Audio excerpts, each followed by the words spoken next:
Welcome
back to another edition of the Evolution of Sports Talk Television. It's the Sports Web. I'm your host, Peter Blake, giving you something to think about. Happy Thanksgiving as your Tampa Bay Buccaneers participate in the holiday season by giving away another win.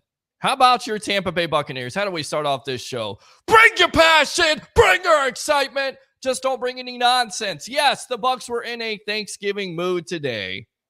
Giving away turnovers. How about sacks? I don't know what to say. I mean, I keep on coming back here to this post game. They're giving me a headache. You know, it's the giving season, right? What are you thankful for? Well, there's always the opportunity that I'm thankful for that the Bucs offensive line can't block. They didn't do that today, did they? No. 6 sacks. Not good. Not good. I get it. You could blame Baker Mayfield. Fans are ready to do it. Bringing in Kyle Trask. Is it all Baker's fault? No, it's not. This offense is dysfunctional. It takes forever to get into gear. They have to get down to a certain number of points before they decide to kick it in gear.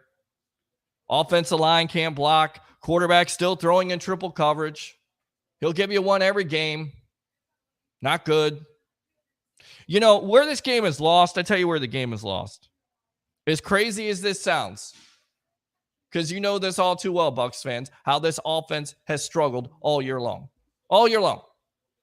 Hold off on the phone calls. I know it's up there, but hold off. We're going to go to Paul Stewart at buckpower.com. He's going to give his analysis. Where the game is lost is where you have one of your best drives of the season. The first drive. Do you know the Bucs haven't scored an opening touchdown all year long? All year long, they have not scored an opening touchdown. How about that? And they get that close to doing it. Get that close to doing it, of course. And then they decide, looks like they're going to get in. Baker Mayfield goes for the plunge there, gets hurt, goes out. Kyle Trask fans unite. They're happy. First pass, intercepted.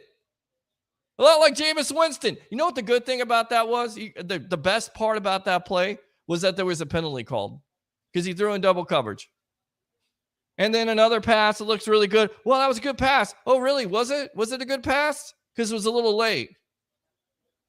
You get nothing out of that. You get 3 points.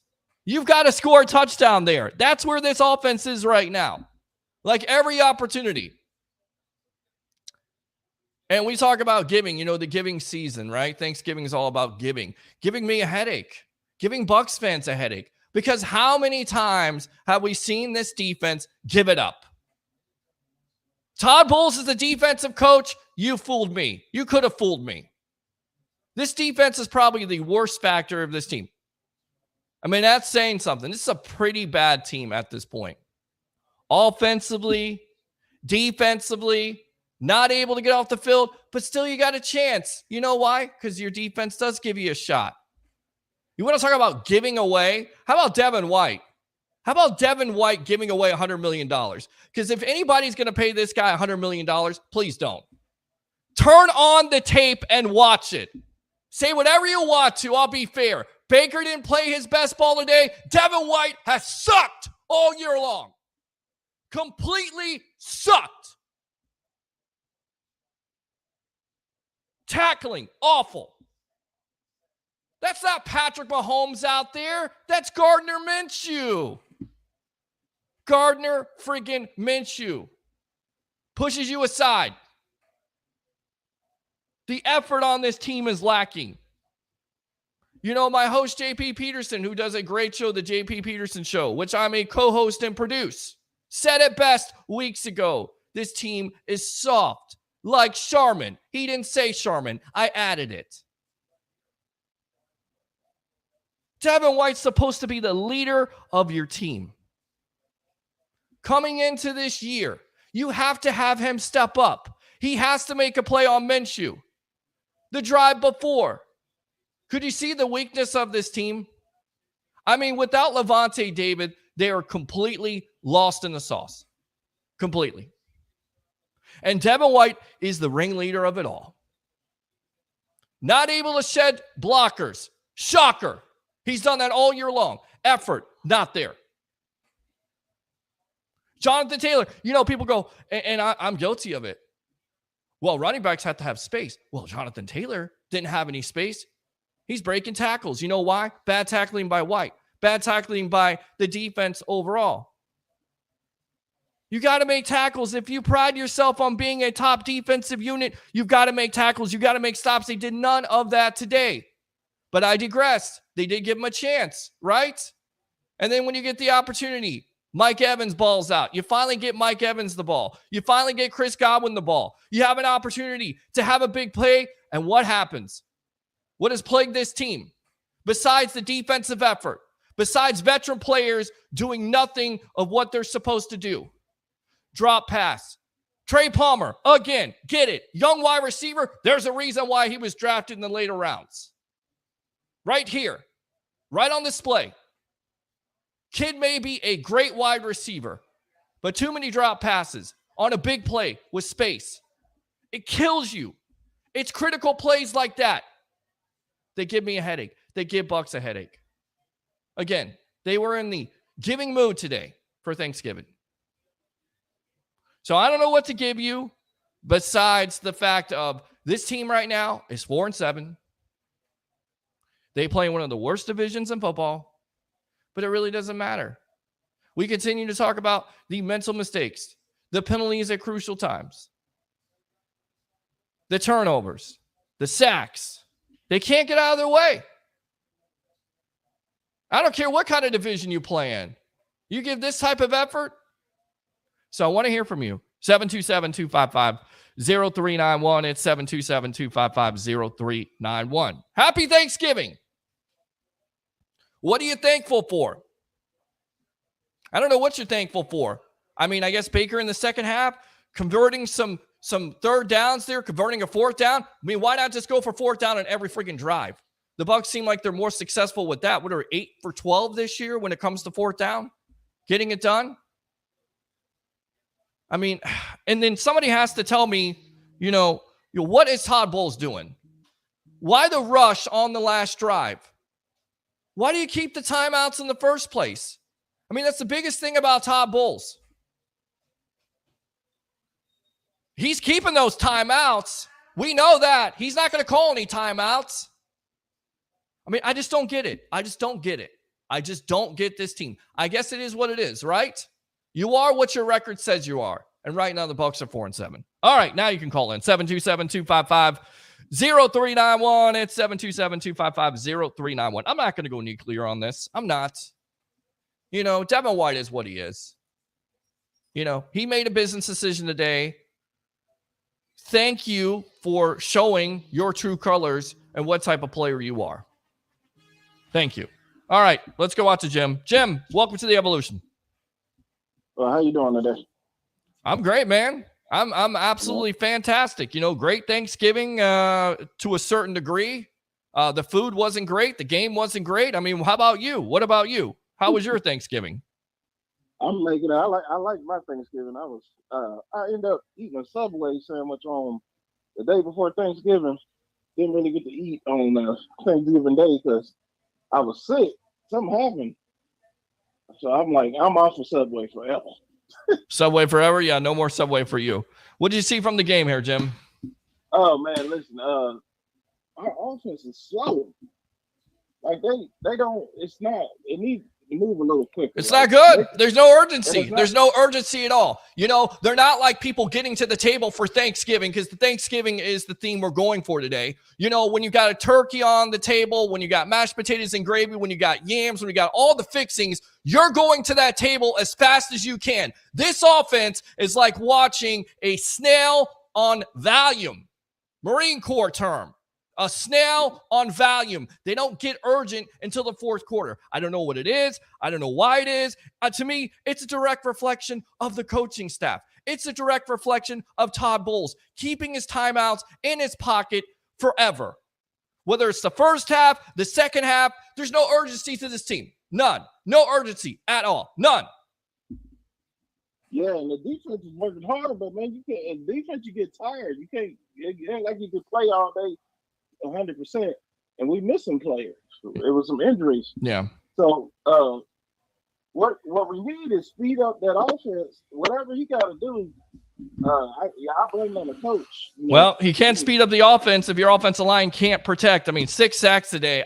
You're talking about the Indianapolis Colts, and I get it. They take great pride into causing turnovers, but that's not a great defense. That's not a great defense. Tristan Wirfs getting beat.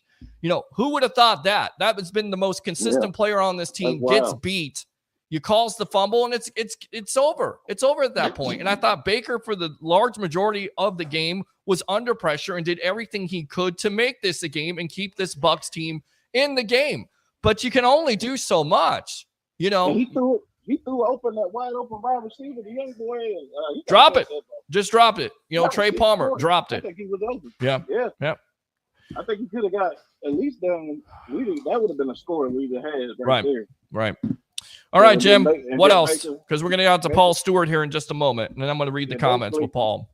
Basically, Baker ran out of steam at the end, trying to avoid all the tackles and lost the ball. That was it. This whole offense ran out of steam, but you can't do much of anything if you're not getting the time. If you don't give a quarterback at least 3 to 5 seconds to throw the freaking ball, it's not going to happen. And all you guys out there going for Kyle Trask, please, pretty please, bring him in here. Pretty please, because I am so sick and tired of hearing about how Kyle Trask is your Lord and Savior at this point. Because with this offensive line, he ain't doing much either. I don't care what quarterback you got back there, and you ran the ball today for over 100 yards with, and that was one of the lone bright spots with Rachaad White there. But I don't care what quarterback you got behind that line. They're not doing anything if you're getting constantly pressured. You're not doing anything. So pretty, please bring in Kyle Trask so we can shut the hell up about the Bucs are not giving him a chance. Because at this point, it's all about UNICEF and giving people chances. Why not? The Bucs defense gave the offense every chance in the world to win this game. Why stop there? Jim, I gotta let you go. I'm gonna give me a second call. Let's get out to Paul Stewart here. Paul, welcome to the Evolution. Yeah, very good.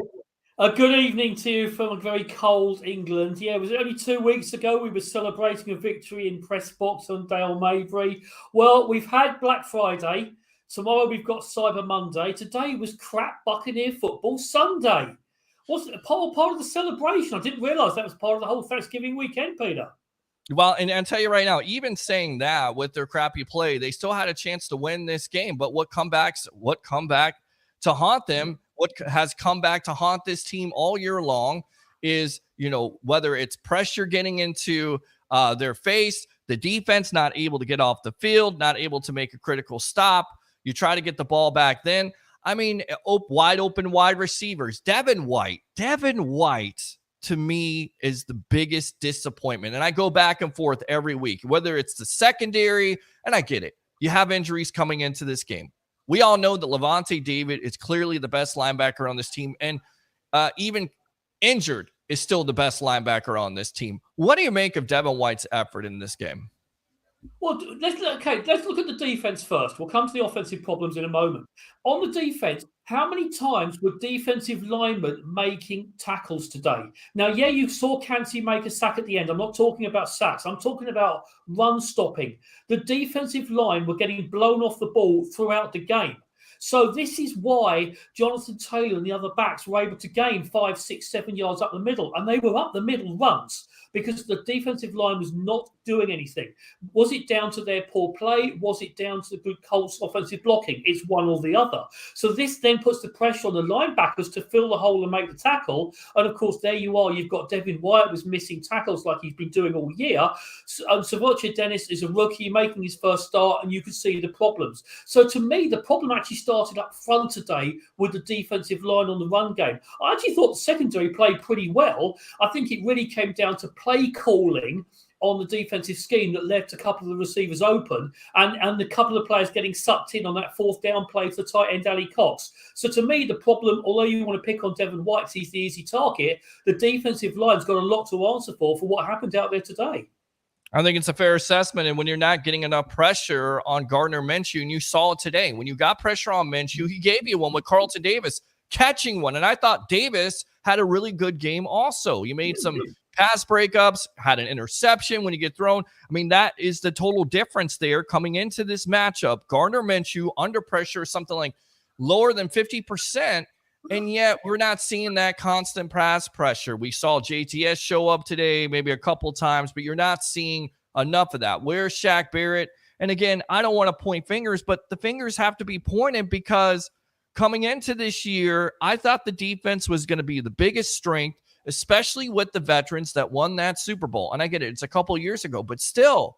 And those guys have not shown up. That has been the most disappointing aspect also. And Devin White, once again, being the leader of it all. I'll tell you what, I want to get back out to you, but let's go to these comments. I don't want to neglect these guys. First, as always, to celebrate another Bucs loss. You know, I appreciate you, Roger, and I hope the Bears lose tomorrow night. Acknowledge me. How about that? All right, hit the thumbs up. Thank you. Mike says, gutless performance, just fired the entire coaching staff. I mean, that has been widespread on social media. Todd Bowles, what do you make of his coaching performance so far?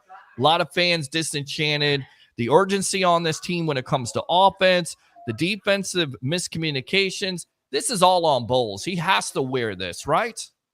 Yeah, no, this is interesting. Now, I look at trends. You don't look at one particular game or two particular games. You look at trends. Now, if you go back to 1996, the Bucs were 2-8 under Tony Dungy in their first season, but you could see they were trending in the right direction. The progress was upwards. Right now, the progress is downwards. Now, okay, but at the start of this year, we were saying this is a 6-7 win team at best. It's a pay off the credit card bill. Rebuild year. We had a Super Bowl 3 years ago. This is what happens. So this is the team that we really expected. We got a little carried away with a 3-1 start, the win in Minnesota and New Orleans. But right now, it is trending downwards. And unfortunately, yes, that has to come at the head of the head coach. So Todd Bowles has to take responsibility. Now, you don't just fire him right now. You don't just fire the coaching staff right now. That's just ridiculous social media posturing. So at the end of the year, yes, you look at it, you evaluate the season, you evaluate the coaching staff at that point. So one point I do want to make, Peter, and this is about Kyle Trask. I know we were talking about this during the game. Right now, the Bucs are 4-7. They're not going to win the NFC South. Even if they, by some miracle, did, they get wiped out in the first round of the playoffs. We know that's going to happen. Right now, the Bucs have to see what they have in Kyle Trask, because he's been sitting on the bench for 2.5 years. Now, if at the end of this season, the Bucs go for a rebuild at quarterback, then you've got to know what you have. They know what they have in Baker Mayfield. He's not a franchise quarterback. We know that. But we don't know what we have in Kyle Trask. We have to now, for the last 5 games of the season, put him in there, whether it's with a good offensive line, a bad offensive line, put him in there for 5 games, and at least we know what we have when it comes to evaluate the team at the end of this season. All right, so let's go out to the phone lines. Welcome to the Evolution. You're on with yours truly, along with Across the Ponds, Paul Stewart of BuckPower.com. What's your name? Where are you calling from? Peter, this is Mr. Williams. You already know, man. What's up, Mr. Williams? What do you say about this game? First of all, Jason Light, the whole front office. Let's expurgate him. First of all, let's expurgate Tom. So get rid of Jason Light. That's the answer. No. I want to get rid of my head coach. Okay. Well, they're not going to probably do it now, but they may do it. I mean, if they continue to lose, you're more than likely going to see them fire Todd Bowles. And right, Mr. 45 just going to make me just tear up my whole gym. He's terrible, Mr. Williams. He's terrible. Yeah, because he's showing what type of player that he is. And why don't my coach, well, why do he hold on to all these timeouts? I don't understand, for the grace of God. Yeah. He don't challenge nothing. Come on, man. He needs to reline up the offensive line. Yeah, it's not good. It's an overwhelming thing. It's happened. It's an ongoing situation. Like Yep. Mm-hmm. Like you said, you are what your record say you. Yep, you definitely are, Mr. Williams. You are 4-7. Yep. Like I said, we're dead. Well, I don't know. I'm not ready to rule them out yet. They still have a realistic. I mean, I guess if you win out, but 4-7 is it's gonna be tough. All right, you got to play the Falcons. Yep. Okay. You got to play the Saints. You got to play the Panthers twice. But I don't know.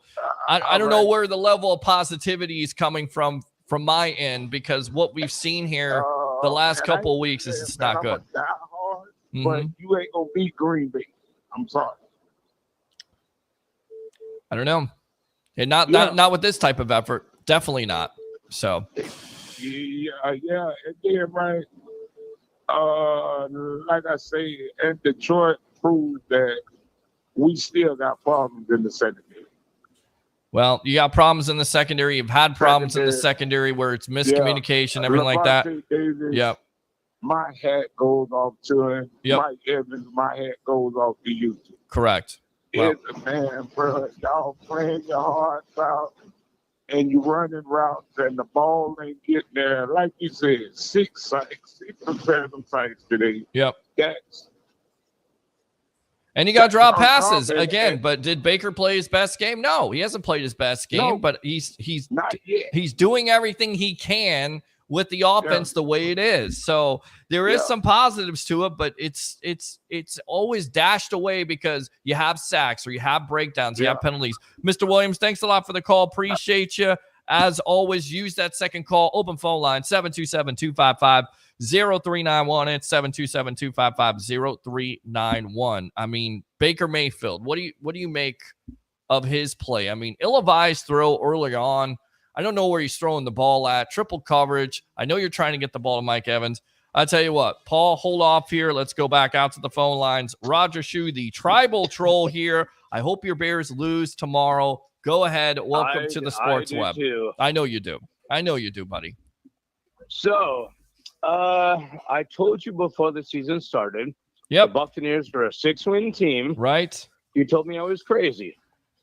Well, now, would you like to retract that statement? No, I'm not going to retract a statement at all. I'm never going to say you're right about anything on this show, first and foremost. No, of course not. Second, they've had the talent. They've had some games, some winnable games. They haven't been able to put it together. Do you want to be told, do you want to be pat on your back right now that you were right? So far, yes, you're right. The Bucs have definitely been what you said they want to be. Whoa. I said the Bears were going to win 10 or 12 games. Right. So I'm Yes, so did I. You're definitely not that accurate, my friend. What else do you want to say today? I hope everyone in the audience, the webheads, all had a happy Thanksgiving. Today did not finish off the Thanksgiving weekend too well. Nope. But that's it. What if you were Todd Light, what would you do right now to make this better? Well, Todd Light, I don't know if Todd Light can get it together here. I think it's Todd Bowles and Jason Light. I don't know what you do. at this Todd point. Bowles should be fired tomorrow morning. Why? At 9 a.m. Why would you do that? Why are you going to fire Todd Bowles? What is that going to solve? Tell me right now. No, every Bucs fan, listen. Every Bucs fan right now, this is the question of the night because you continue to throw this out there. Fire Todd Bowles. Exactly. Hold on. Let me get it out. Todd Bowles. Fire Todd Bowles. What is that going to do for this team's improvement? Do you think this team is going to improve? If they fire Todd Bowles tomorrow, do you think this team is going to improve? I would get rid of him and Canales. Okay. How are you so you get rid of your so okay. And you so you get a touchdown. Okay. I get that. I understand that. But let me get this straight. That was the difference in the game. Well, the difference in the game here, I absolutely agree with you on that. But that has been an ongoing thing all year long. That is the problem with getting Todd Bowles. Is it Todd Bowles? Is it Dave Canales? Is it execution? Is it players? Both. It's all of it. What are you going to do? You got the same players. You fire Todd Bowles. Do you think it's going to change anything at all? Is that going to change anything? Let me ask you this. If Tom Brady was the quarterback of this team this year, what do you think would be the results? It would be the same. It was the same last year. What are you talking about? It's a worse offense. I mean, come on. Enough with that. Come on, Roger. Get out of here. What if Tom Brady was the quarterback of this team? Can you answer that, Paul? If Tom Brady were the quarterback of this team, what would be the results of this team right now? Even worse, we saw last year how he was playing for himself, playing not to get hurt, dumping passes off. And to be honest, he was a detriment to the team. And I think if you had a different quarterback to Tom Brady, the Bucs would have been better last year. So I'm all for look, Tom Brady won a Super Bowl. Well, he was a quarterback of the Super Bowl. Fantastic. 21, he was good. 22, he was awful. So, and also some of the comments, people are saying fire Jason Light. No. You know, people can say, oh, he didn't hit on this draft pick. No general manager does. And it was Jason Light who built the team that was ready to win the Super Bowl. Now, you look at the one team that fired their coach earlier this year when the Raiders fired Josh McDaniel. That was a team in total and utter disarray. And everyone in the locker room hated Daniels, and by getting rid of him, it was addition by subtraction. This is not the case with the Bucs. The Raiders were a team that had a lot of talent that was being held back. This is a team right now that doesn't really have the talent, and changing the coaching staff with 5 weeks left in the season is not going to make any difference at all. You look at it at the end of the year, but you evaluate everything you have right now. I'll tell you what. How about this? And I'll go full screen. Okay. Here's the same energy, because everybody's all about energy, the vibe, same vibe all the time. Keep the same energy, Pete, when you talk about Baker Mayfield and Kyle Trask. I got you. You ready, Bucs fans? Let's do this. Let's go to Kyle Trask. Let's see what we got. And then on the defensive side, let's bench Devin White because we know what you got there too. Okay, let's play the I'm ready to go and take a look at that. Keep the same energy. If you guys want to see what Kyle Trask has, I'm cool with that. But do the same thing with Devin White because you basically know what you got in him. 727-255-0391. It's 727-255-0391. I get it. Everybody wants to fire the coach. Fire this. Fire that. Fire this. I mean, same fan base, man. I love you guys, but you guys are just fire this guy. Fire that guy. I mean, can't even get through the first quarter of the game. Oh, here we go again. Here we go again with this. Here we go again. I get it. I understand the frustration.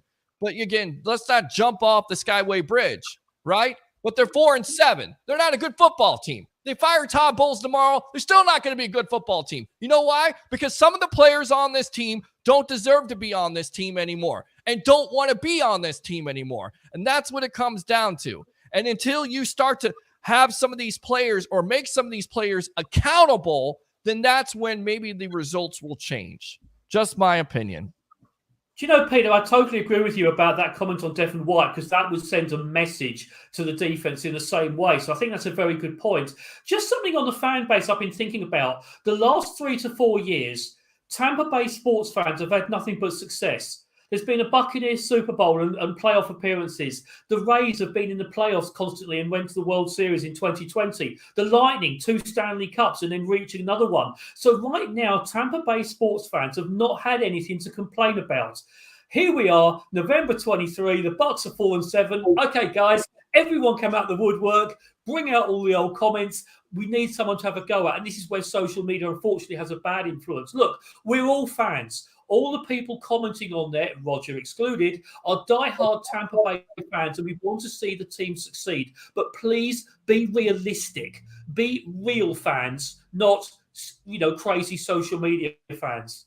Right. And again, do we think this team was a Super Bowl team? No. Did I think they were a 10-win team? I think they had the opportunity. And I think you look back at some of the losses, you could say, well, maybe that goes a different way. And with the talent, with the veteran leadership, and believing in what Carlton Davis and Devin White coming into the year, having a contract extension, and Todd Bowles saying, you know what, he's finally going to get his coaching staff, then you start to believe it. But you know what? At the end of the day, they are what they are. They are what they are. They were this last year. Tom Brady's not walking through the door. Taking a page out of Rick Pitino's playbook. Tom Brady is not walking through this door. And if Tom Brady were on this team right now, they actually may be worse. You know why? Because Baker actually gives them a chance to a certain degree with his mobility. 727-255-0391 at 727-255-0391. All right. Steve says, another almost played well lost. Brian, so many missed opportunities, such terrible coaching, especially on the defensive side. God-awful O-line play, wide receivers who can't catch a damn ball, quarterback who consistently scrambling for his life. This team is a complete embarrassment. Playoffs, are you kidding me? Just tank the rest of the season. Fire Bowles, grab a high draft pick in next year's draft. Could be more disgusted. Yeah, let's do that. Let's continue to do that. I mean, that has been the talk, Paul, is tank for the rest of the season, get one of these quarterbacks, and everything is going to be solved. And I hate to tell you guys, it's not going to be solved overnight. It's just not. And I know that you see C.J. Stroud in Houston and having to coach. That barely ever happens. I'm not saying it can't happen, but it's not the end-all, be-all. What do you think of this whole tanking thing, Paul Stewart of BuckPower.com? No NFL team tanks, ever, period. It's a dream thing that happens that fans believe, that goes on. Okay, there are hockey teams, San Jose Sharks, who put a bad team out on the field this year. There are baseball teams that do it. Pittsburgh every year. That happens because the ownership have made that decision. No NFL team tanks because the players are all playing for contracts. Everything's on film.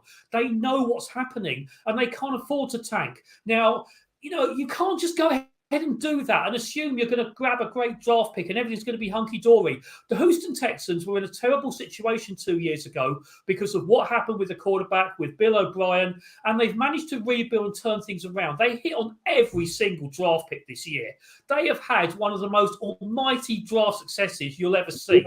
And then right now it's working at week 11. We don't know what will happen in 24. So it's very difficult to compare on that. So as I said, you don't tank. The only thing you do is we have to see what Kyle Trask can do. We have to be able to evaluate him. It is no good leaving him on the bench for another 5 games. And to me, I think if you got Kyle Trask, your season's over with because he's basically a rookie quarterback. But you're exactly right. You may have to evaluate and see if he's your future. Yeah. Let me go out to the phone lines. What's your name? Where you're calling from? You're on the Evolution. Yeah, this is Tristan, man. How y'all doing? Tristan, let me ask you the question. What's going to change? They fire Todd Bowles tomorrow. Anything on this team going to change? No, and that's where this narrative that the fan base is running with that the coach needs to be fired is ridiculous. I mean, coaching is what keeps you in the game to where the game is coming down to 1 or 2 plays that's done differently. It changes the outcome of the game. That's coaching. Today, if that fourth quarter played exactly how it was supposed to play out.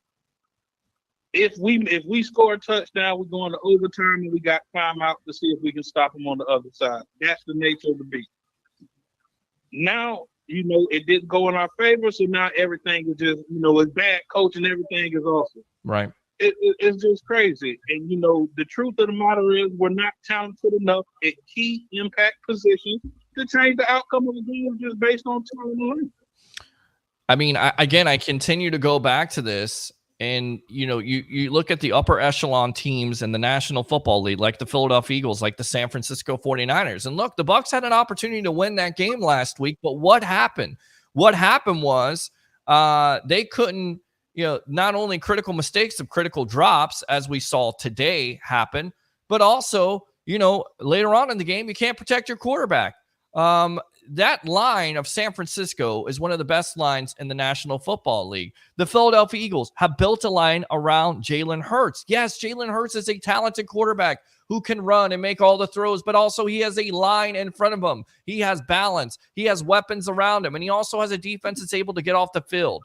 Okay? But in order to build a team, you have to build within the lines. And the biggest question mark coming in with this Bucs team was the offensive line. Tristan Wirfs has been tremendous, I thought. Luke Gedecke's been really good, but the interior of the line is not good, and it's been the Achilles heel. It's also gave up a lot of sacks today, which you can't do if you want your quarterback to make plays down the field or make plays in general.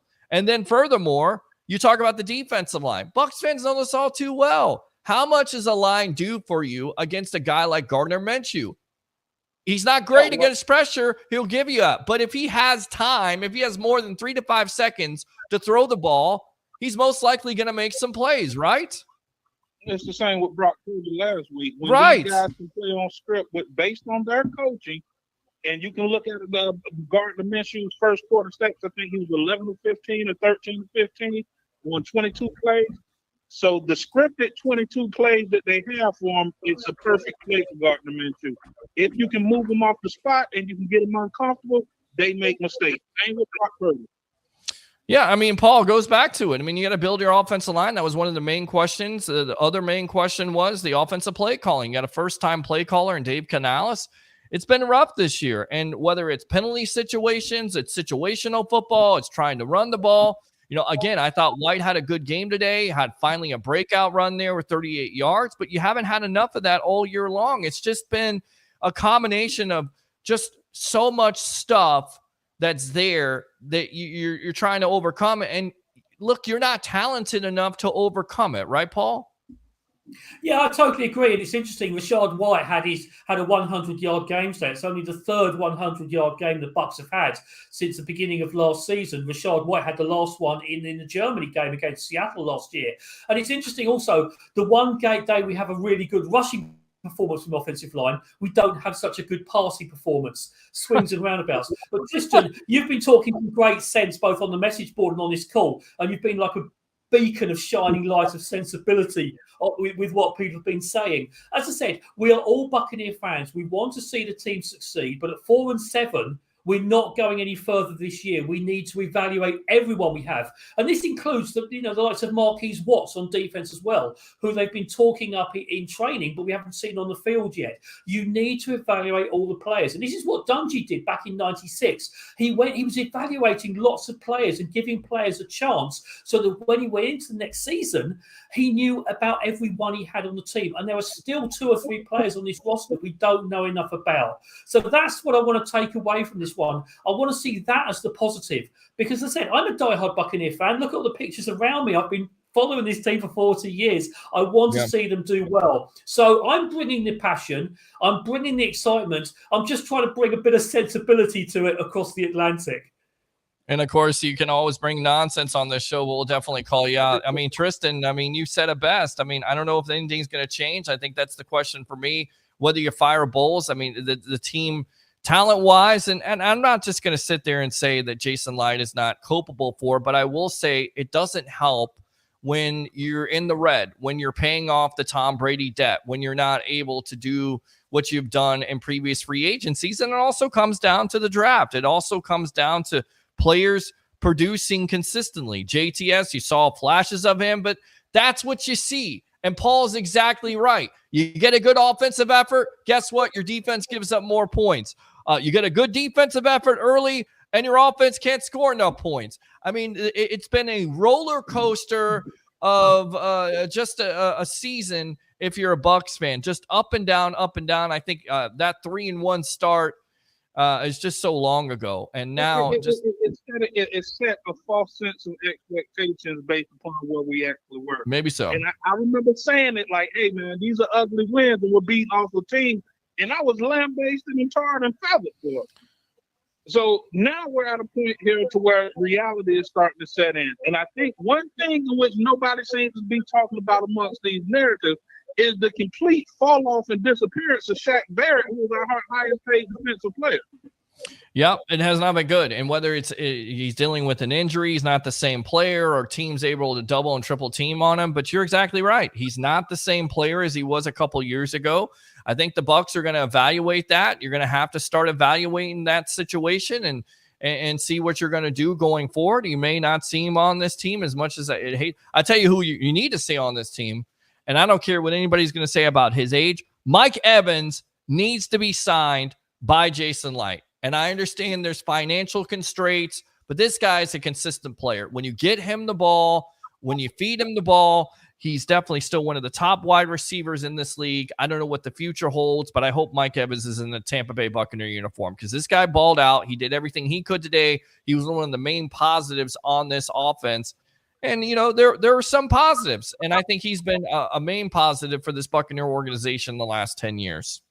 Oh, I think based on legacy alone, he should be resigned. Correct. He had a bad season this year. Correct. I don't care what quarterback is here. You're that quarterback's ability, and if it's a rookie quarterback or say somebody like Kirk Cousins, or maybe they stay with Baker, or maybe they evaluate Kyle Trask, which you could see here in the next couple of games, that quarterback is going to be better off with Mike Evans at the starting wide receiving position. Let's not fool ourselves here and continue to say that this guy is not productive because he's been productive. And he has, 130 yards to, I think 130 yards or something along those lines to get to that 1,000. And most likely he'll achieve that, which is amazing in itself. And again, it's a positive that you take out of this Bucs loss. Tristan, anything else here on the sports web? One more thing that I like to say. And since you bring up the Mike Evans subject, we need to develop an identity on offense on who we want to be. Yeah. If you're going to be a run team, you cannot have $40 million worth of wide receivers in Evans and Godwin. If you say we're going to be a run first team, we have got to trade one or the other. Well, we resign. My thing would be resign Godwin and trade Godwin. Resign Evans and trade Godwin and focus on becoming a run team. Draft O linemen and D linemen next year, and you'll start to see this team trend in the right direction. Good stuff, Tristan. Appreciate the call. As always, use that second call if you want to, my friend. All right? Yes, indeed. All right. Open phone line, 727-255-0391. It's 727-255-0391. What's the identity of the Bucs offense, by the way? I don't know, actually. That's an interesting point. As I said, I do like some of the play calling we've seen. And if you look from week to week, there are new running plays and schemes coming in. So I do like what Canales is doing. And just a point on Mike Evans, he today had his 89th and 90th touchdown receptions for the Buccaneers. That's more than Mark Carrier, Kevin House, and Dave Moore added together for their careers. And I sent that one over to TJ for use on Buccaneer Radio today. It's quite staggering what he's achieved. So, yeah, I mean, one thing I would like to point out, of a key injury that no one's really talked about, is the fact they lost Russell Gage before the start of the season. And I did talk to Dave Canales about this, when you and I were up in the press box with him before the game against Tennessee. The whole offense was predicated around Evans, Godwin, and Gage being the three receivers and then bringing other people in. And losing Gage was a huge part of what the offense was going to do. It really did cripple them early on. So I like what I've seen out of some players. They're not a great superstar offense. They're never going to be. There are enough weapons there, but they're never going to be more than a mid-table offense at best. And I think we're seeing the amount of yardage we should be getting out of the team. There are some good bits, there are some bad bits. That's what happens. It's the defense that's been going downfield in the last few weeks. So, Peter, I will leave you with a Thanksgiving message of please go change the quarterback. Please change the middle linebacker. Please don't change your passion for the game because you're what makes this show. I appreciate you. As always, check out Paul Stewart on buckpower.com. Every player, every stat brings you back to your childhood if you go to it. What's that motto again for buckpower.com for all the Bucs fans out there? Every game, everything Bucs. And it's done from all here in jolly old England. Love it. Good stuff. Paul Stewart, thanks a lot for joining me here on The Evolution. Of course, on the Sports Web, your post-game edition after the Bucs fall to the Colts 27-20. All right? Happy Thanksgiving, everybody. Happy Thanksgiving. There you go. So, question for the night, or question for the day, because, this friggin' time change is just messing with me at this point. I think it's kind of messing with my sleeping patterns. It's messing with everything else. The question for this show, if you fire Todd Bowles tomorrow, what changes? Come on, Bucs fans. 727-255-0391. It's 727-255-0391. All right, so I'm going to read the rest of these comments. The open phone lines are there. Michael Hulk says, total lack of athleticism today. White, WTF, what was that? Bowles takes some responsibility. I mean, again, I don't understand this. How does a linebacker that's supposed to be one of your top defensive players in the league get pushed out of the way? Thank you, Devin White, for showing up. Go off to the side and have the rest of your turkey and all the trimmings. You're done. Gardner Minshew is walking into the end zone. How does that happen? How does a linebacker consistently not able to come off of blocks and stop the running game? I've kind of put it out there. Fans have put it out there. A running back has to have room. Jonathan Taylor didn't have a lot of room. He just broke tackles. He ran over you. At certain points in the game, it was just ugly. Like no answer at all. Whether it's the linebacking core, the defensive line, the secondary, no answer. No answer in stopping it. Bend it, don't break. That defense, bend, don't break, that breaks your heart almost every Sunday. Like every Sunday, it breaks your heart. Like, they're going to come up with a stop. Offense, same way. Can't score enough points. 20 points a game. It's not going to get it done, man. 20 points a game, 18 points a game. I mean, we're talking about the same offense. Like, what is it? It was Byron Leftwich last year. Is it Dave Canales this year? Is it Todd Bowles? What is it? Is it the players? What is it? 727-255-0391 at 727-255-0391. All right. So, yeah, Dave says, Bowles is a straight-up loser. Quit on this team today. Wave the white flag. I've never seen a coach hold 2 timeouts. Just let the team nail the ball down. You have to at least try. Miracles happen, but not when you do nothing. And that is a point of contention where a lot of Bucs fans are like, why not use those timeouts? Why not at least try? I'm sitting there, I'm watching the game with my mother. She's somewhat of a good luck charm because every time she's around, the Bucs win. We watch the game together. She's passionate. She's a very passionate person, and she's screaming at the TV, the game is not over. The game is not over. Call the timeouts. She's over 60 years old. She knows how to use timeouts. Why doesn't Todd Bowles go out to the phone lines? Jim, welcome to the Evolution. Your second call. What do you have to say? What up? I'm good, man. What are you doing? Oh, man, I was trying to get this Christmas stuff out. Okay. Hey, so if we get rid of Todd Bowles, what's that going to solve? Just like you said about and also if you sit down the defensive player, who you gonna put in this fight? I mean, you got to play somebody. You're going to play Savasi Dennis, KJ Wright. I mean, play somebody. Bring up JJ Russell. I've seen enough of Devin White. I've seen enough. Haven't you seen enough of Devin White? I mean, I'm just trying to keep the same energy. Bucs fans are ready just to give up on the offense and give up on Baker Mayfield. I'm cool with that. Let's do that. Let's go with Kyle Trask. Let's see what you got.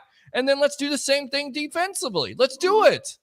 Come on. I say not bringing Kyle Trask either. I mean, it may be happening. You may have to evaluate it. I'm just trying to keep the same energy here. Keep the same energy, keep the everything like that. Keep the vibe going.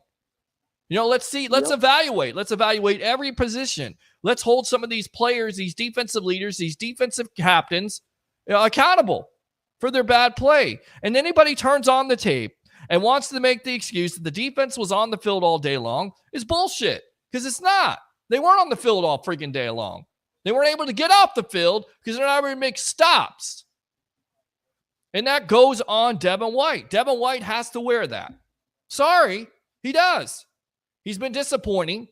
And much like this defense and Todd Bowles' coaching style has regressed, so is White's.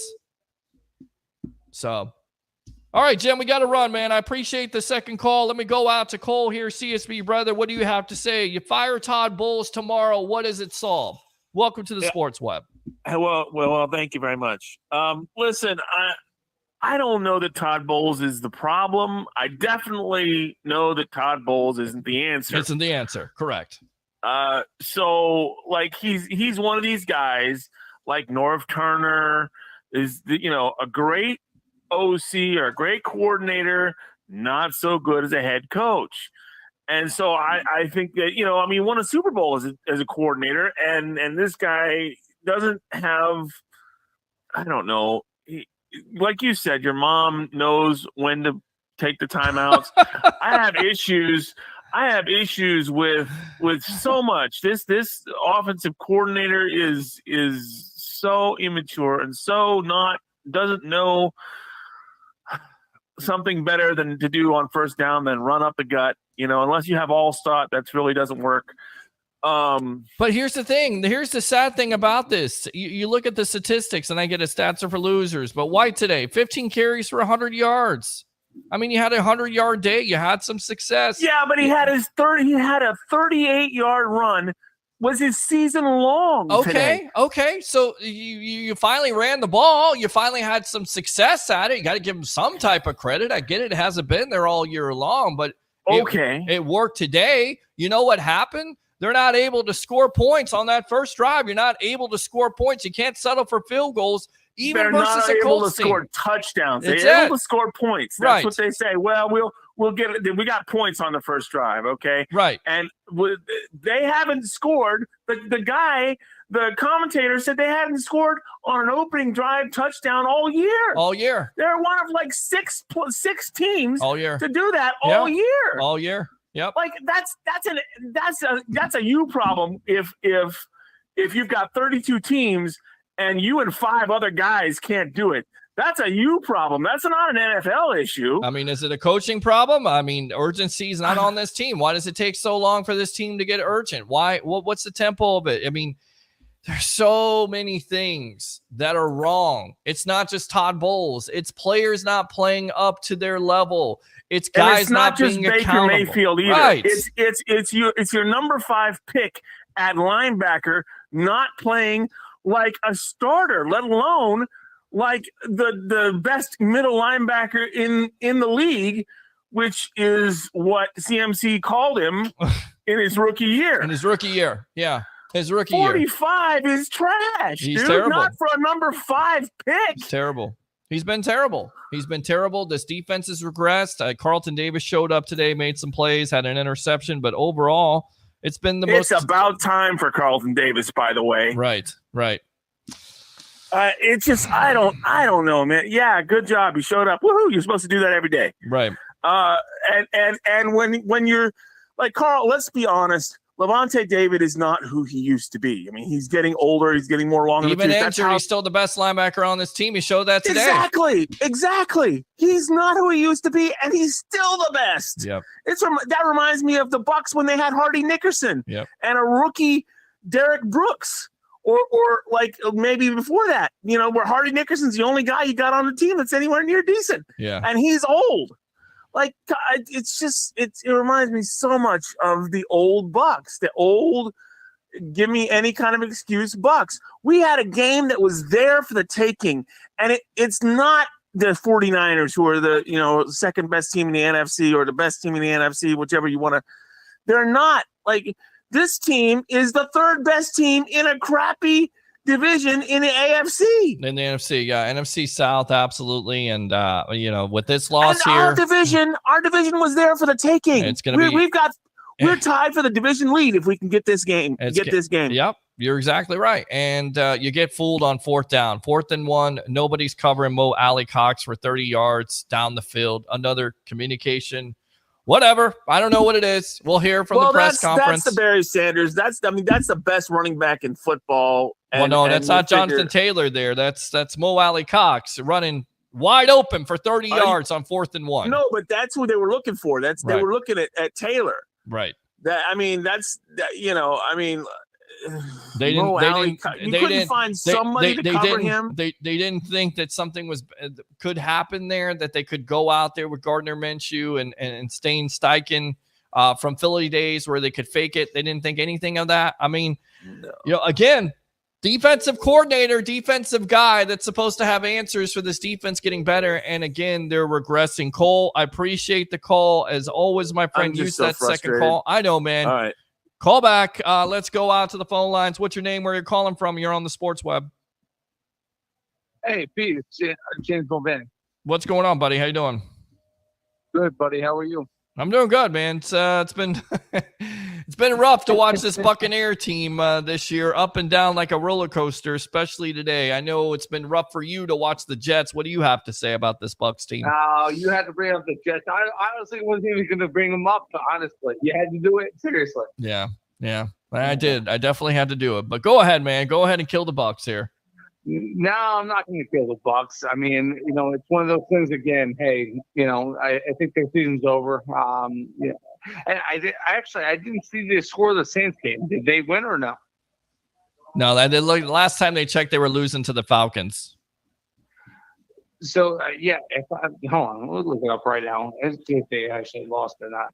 But I mean, I tell you what, the Bucs, they're garbage. They're not good. They're not good defensively, and they're not good offensively. I mean, what do you want to pick? I mean, special teams has probably been the bright spot there. Jake Carmada, a punter. I mean, what else do you want to go with? White had a good game today. Carlton Davis had a good game today. Kalijah Cansey had a good game today. He's shown up as a rookie. Again, there's some positives with the team, but overall, they are just wildly inconsistent. And it's mind-numbing. It's frustrating to Bucs fans. I get it. They want to fire Bulls. I get it. They say that he's not putting him in the best situations. He may not be putting him in the best situations, but it's also on the players. The players have to wear this.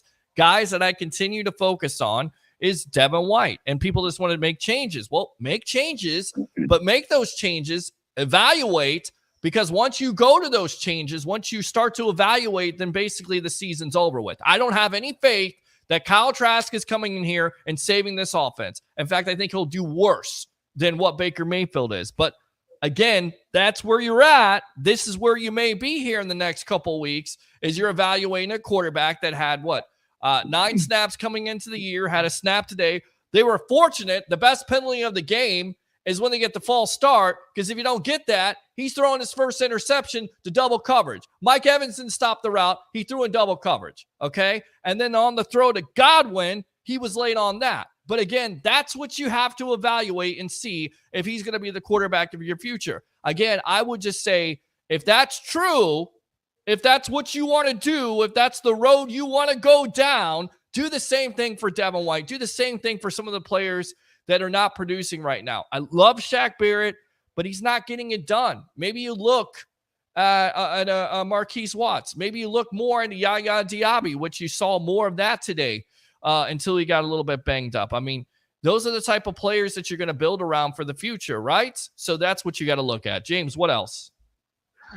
Buddy, I tell you what. I don't disagree with what you're saying right now. I mean, it's one of those things. I tell you what. I'm looking at it right now. It's like here, Baker Mayfield and the Jets. The same thing. I mean, quarterback position, but I mean, this team honestly, they need a new head coach, and they both need a new quarterback. I mean, that's all it is. Well, it's a lot. I think it's a lot more than that. I think it's a lot more than just coaching a new quarterback. I think it's a lot more other things on this team they have to improve, and it starts with the interior lines. It showed today. It's shown throughout the season. This team, whether they're good pass blocking, which they weren't today, and they did a better job of run blocking today with getting 100 yards with the guy getting outside. But besides that, that has been one of the most inconsistent things. Tristan Wirfs, Luke Gedeke, I think they keep their jobs. Everybody else, you have to evaluate at that point. That's where you're going to go with the tape. That's where you're going to go with all these game time situations and situational football. You're going to start to evaluate those players and say, is this a future guy or is he just a guy? And a lot of the players on this team right now are just a guy. James, thanks a lot. Go ahead. Hey, real quick, hold on. I'm sorry. Before I go ahead and let you go, I was going to ask you. So, what do you think about the Jets going ahead and saying, "Hey, we're getting rid of Zach Wilson. In other words, I don't know if you saw that or not. They waited too long. They should have got rid of him a long time ago when that offense started to struggle. You pick up Trevor Siemian. I don't know if he's the answer, but he's a guy that's been a veteran in this league who's won games with that defense and running game. I don't know why you can't make him a DLG quarterback. And instead you go with the greatness of Tim Boyle, who is absolutely terrible, has always been a terrible quarterback, and you continue to go with it. I mean, that coach needs to be fired too for the decision on that. And I get it. You put all your eggs in one basket with Aaron Rodgers, and it was sad with him getting injury 4 plays in the season. Got to go too. He's terrible. I mean, he's done nothing. He's rode the coattails of Aaron Rodgers. You know, it's easy to say, well, the same thing with Byron Leftwich. Well, Leftwich had Brady and Bruce Arians, and they did well together. And then when you don't have Bruce Arians, then he is what he is. Same thing with Hackett. He hasn't been good. He can't hack it in the National Football League. And the decision by Robert Saleh to start Tim Boyle over a guy like Trevor Siemian just doesn't make any sense. I feel bad for Jets fans. James, I got to run here. We're going to talk Bucs football. Appreciate you as always. Use that second call if you want to, okay?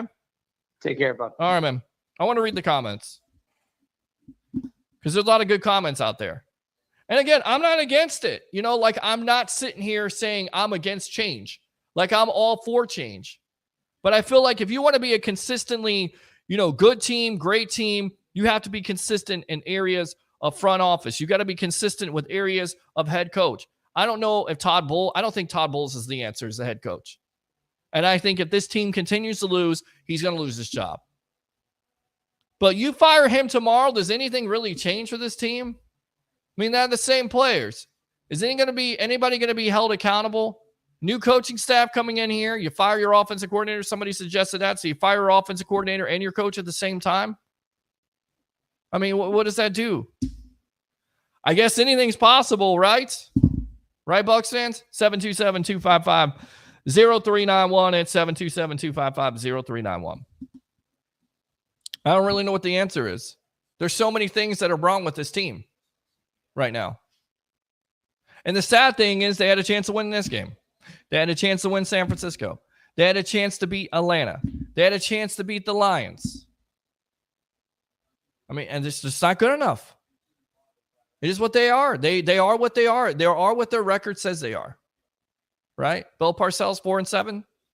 Just can't get out of their way. And there's some positive things with this team. The future's not all doom and gloom. Kalijah Kancey is a building block who showed up today. He's a building block on this team.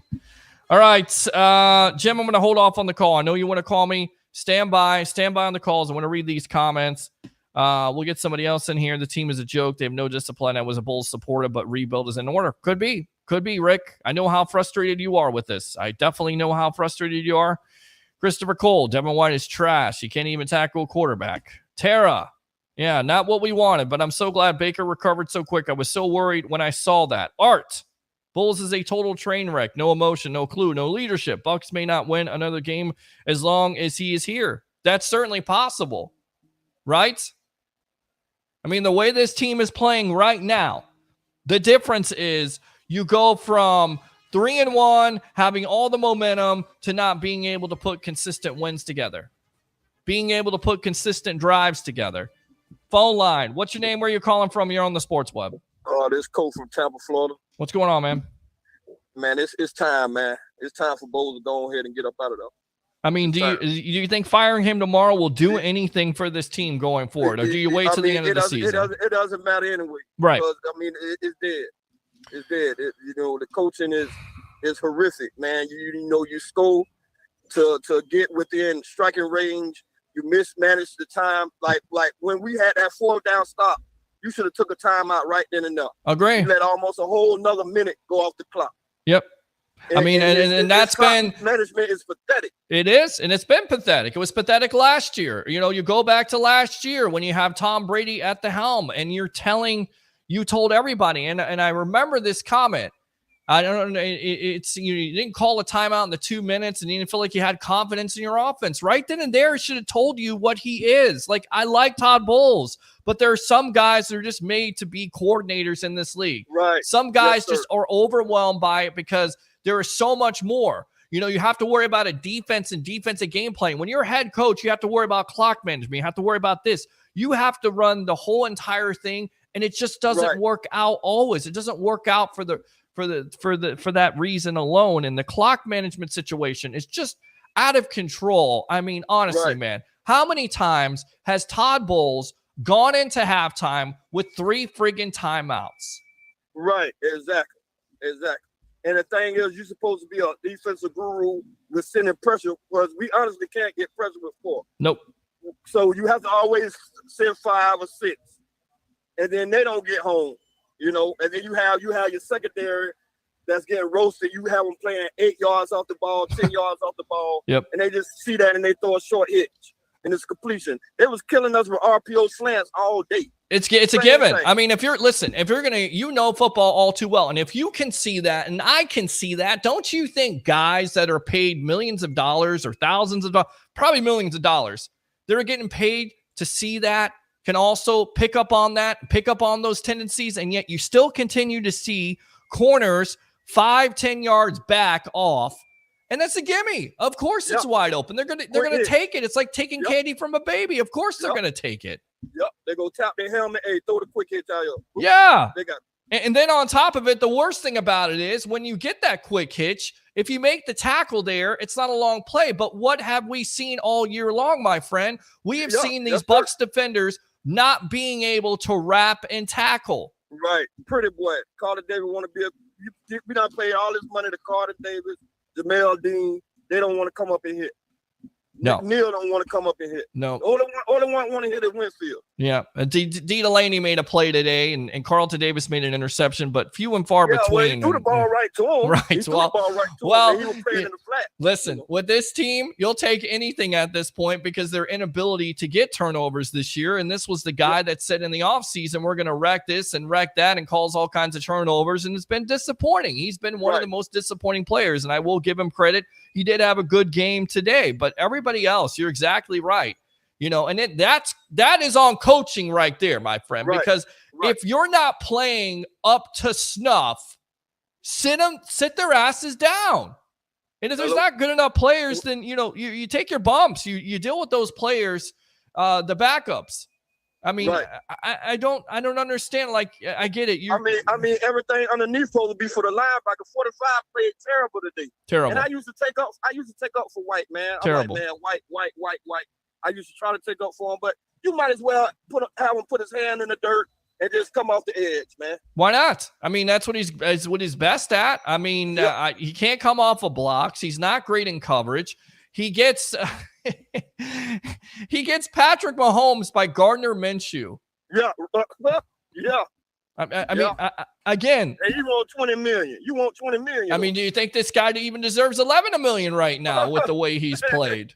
It's crazy, man. I've never seen nothing like this in my life, man. It is, my friend. It's time to just tear it down. You go ahead.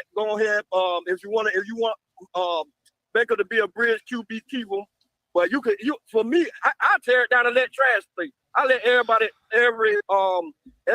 second string person play. Well, you're getting to that point now, because now you're 4-7, and your chances, you know, as crazy as it sounds, you still have a chance. I think it's kind of like a Dumb and Dumber chance. You know what I'm talking about? Where Lloyd Christmas is talking to the woman and goes, you know, give me the chances of being with you, and she goes, 1 in 100, 1 in 1,000, 1 in a million. And he goes, so you're saying there's a chance? It's kind of the same chance here with the Bucs winning the NFC South. They have a chance, but with the way they have played all year long, do you honestly think they're going to beat the Atlanta Falcons with this effort, or the Saints, or even the friggin' Panthers? Right. I mean, if we have a miracle and win a division, what we gonna get our butt kicked in the first round like last year? Yeah. And then we out. Most likely. You know. Yeah. So what is that? I mean, yeah.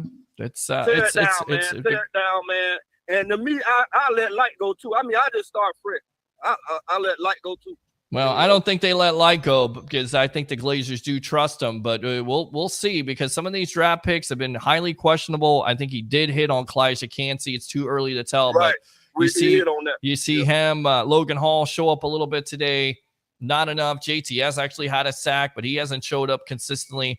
I mean, definitely, I think, you know, I like Light. I think he's done a good job with putting this team together. And of course, I think he definitely will have the I respect. mean, the two major moves from like was what Godwin and Evans, Yeah. and then bringing Tom Hill. Yeah.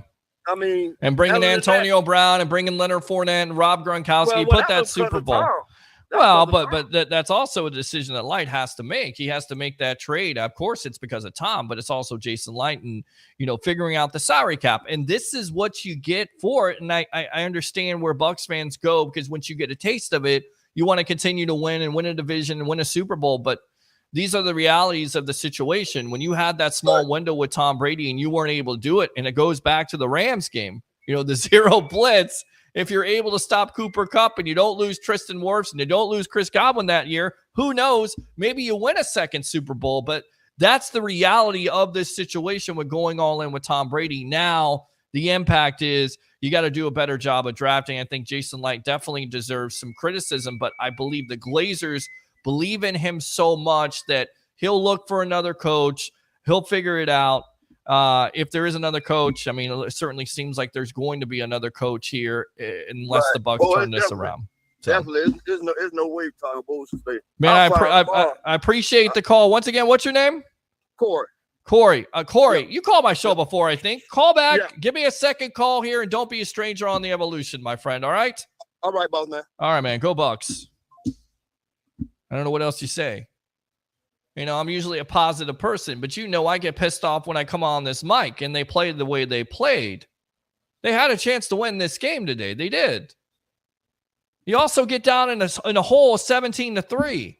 And then that's when the offense starts to kick in. That's when everything starts to go. Now, when we got our backs against the wall, it's time to play. Like, why does it have to be like that? And it's been like that all season. And it's been like that last season. Even with Tom Brady at the helm, it's been like that. Why? That's on coaching. I can see that. I can buy that. Is it all on coaching?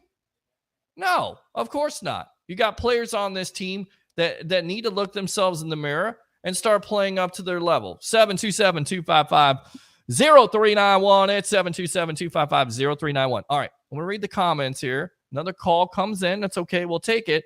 Bulls is a total train wreck, no emotion, no clue, no leadership. Bucs may not win another game. Certainly possible. We've seen that happen in Bucs history. Hey, Chris, thank you.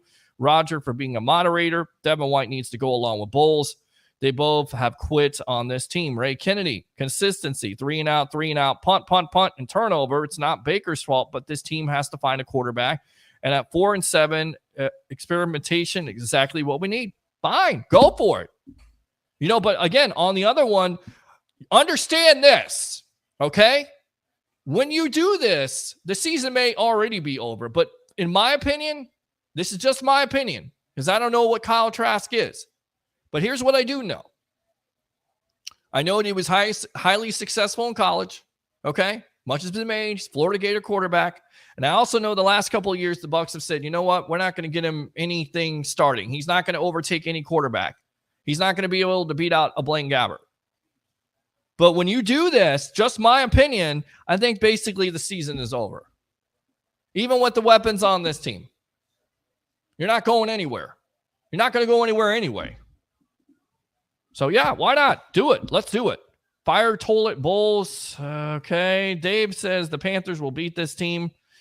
Anybody could beat this team right now. Even the Panthers, as crazy as it sounds. Remember, the Panthers beat the Houston Texans, which the Bucs weren't able to beat. I mean, any given Sunday, I hate to tell you, I'm not breaking any news here. This ain't rocket science. You play down to a team's, you play down to a team, no matter how bad they are, they can beat you. So, Panthers are looking for a win. Coach is looking for a win. He may be fired. What have you done for me lately? Kids, you don't know what that song is? Look it up. 727-255-0391. It's 727-255-0391. I told you before the season was a 6-win season. John, we have the weapons. Okay. But Baker had that beautiful throw in triple coverage. Look, Ray, I know where you stand on this, boss. I know, Ray, I know where you stand. You're a Trask guy. I get it. You may get your wish here. We'll see what happens. Okay? Because I'm all about it. Season's over. Put in Trask. If that's what you guys want to do, go for it. Let's see it. Let's see it on every end. Let's evaluate every freaking player on this team once you go with Kyle Trask. Everybody. I mean that. I mean it. Blow it up. Start evaluating. I mean, that's what a lot of fans want to do. Tank for the next quarterback because that's going to solve everything. Because, as Bucs fans, we've never seen a quarterback bust before, ever, right? Because we are a beacon, a franchise that has been able to develop young quarterbacks in the past, right? We'll see. 1st and 5, both goal line, 6 points. Yeah, pretty much. How does that happen? Penalties, injuries, no execution. What's new? Mike DeRoche's just watch the body language on D. They've quit, in my opinion.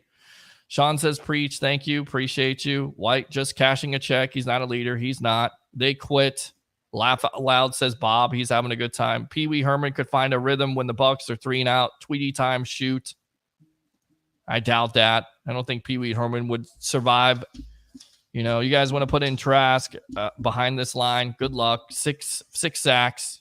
No quarterback is making it out of there. Why not run the ball on the 1 yard line? No idea. It's another one. On the 1 yard line, I get it. You want to sneak Baker. He's not the biggest guy. You're not getting the most penetration. Why not run White on the 1 yard line there? You get Evans on a touchdown there later on. Couple touchdowns by Mike Evans. Good throw there by Baker for 32 yards. But on the 1 yard line there, you go back to the first drive, go back to a couple of drives. You're on the 1 yard line, 2 drives. Why aren't you running the ball on the 1 yard line? Why are you going shotgun? Devin White, great tackle on Minshew. You mean to tell me that isn't worth $100 million? Absolutely not. How about no? Sean, penalties, as always. Matthew, Todd Bowles and certain players on this team are a joke.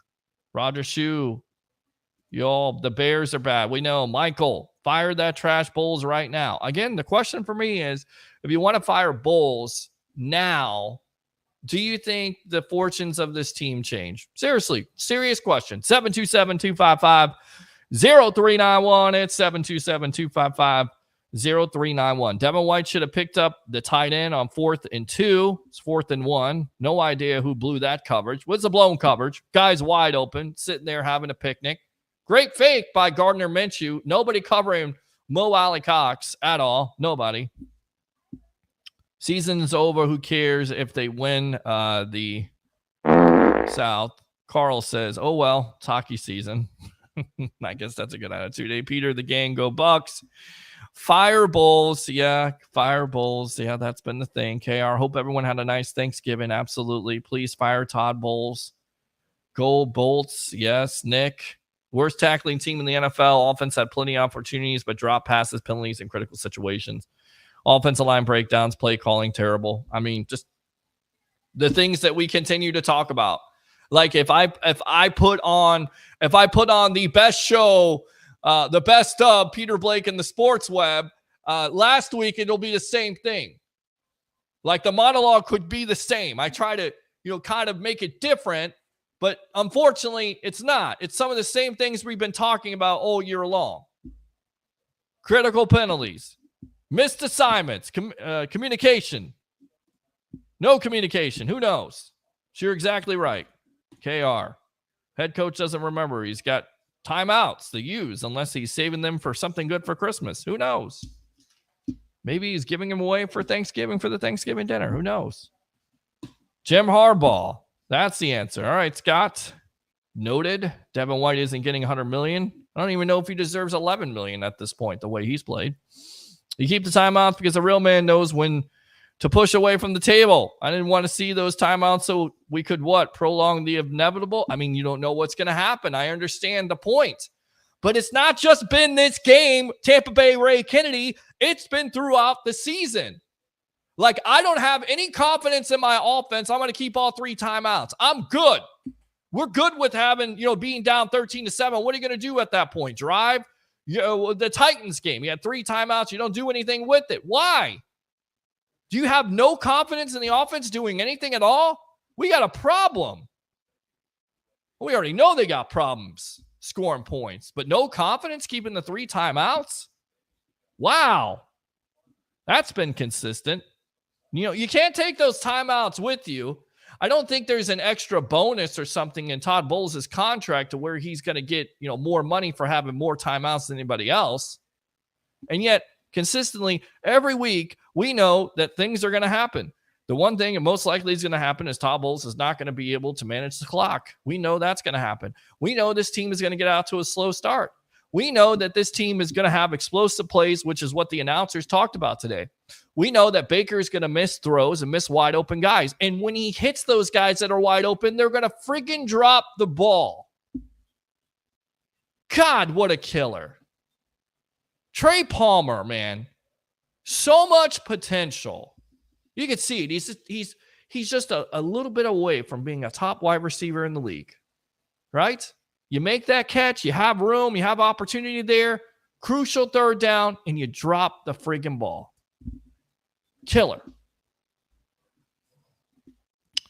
Did Bowles forget his red challenge flag this week? Looked like Evans had a catch there, and Bucs didn't try to challenge. The head scratcher. Yep, don't understand that. Looked like Evans had a catch, although a good throw there. Once again, talking about it. Good throw by Baker Mayfield on the 4th down, which the Bucs have been successful this year. Something like 8 for 12 for a clip.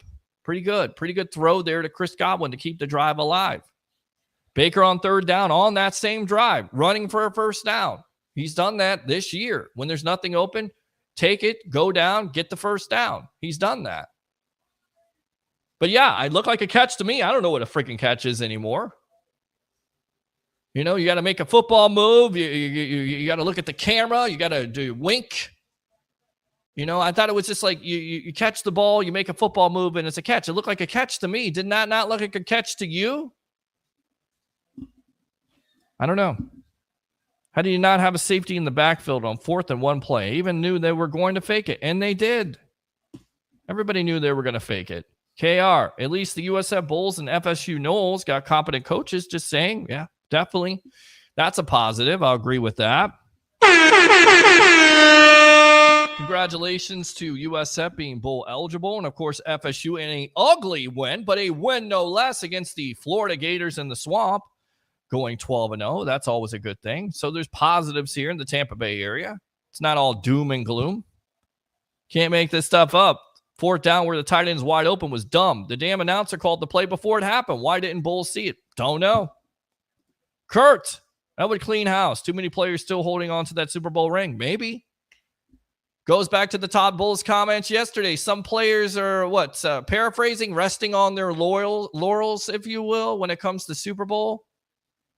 They love that Super Bowl. I mean, was that Devin White he was talking about? Maybe. We know how much he loves Devin White. Devin White is a shell of himself. He's not the same player anymore. That guy's your defensive leader of the team. That's why your defense is suffering right now. 727-255-0391. It's 727-255-0391. Lots of trust. Hall of Fame wide receiver, right? Stinny holding call was ridiculous. Yep. Bowles doesn't know what the hell he's doing. The OC doesn't know what he's doing. First year offensive coordinator. Bowles is clueless. Angie Bowles has a flat effect, dull and lifeless. Yeah, I get it. Rubs off on that offense, doesn't it? You see every week. That's another thing you're constant about with this Bucs team. You say it. What are you thankful for? Well, what are you not thankful for? It's the Bucs offense starting out slow.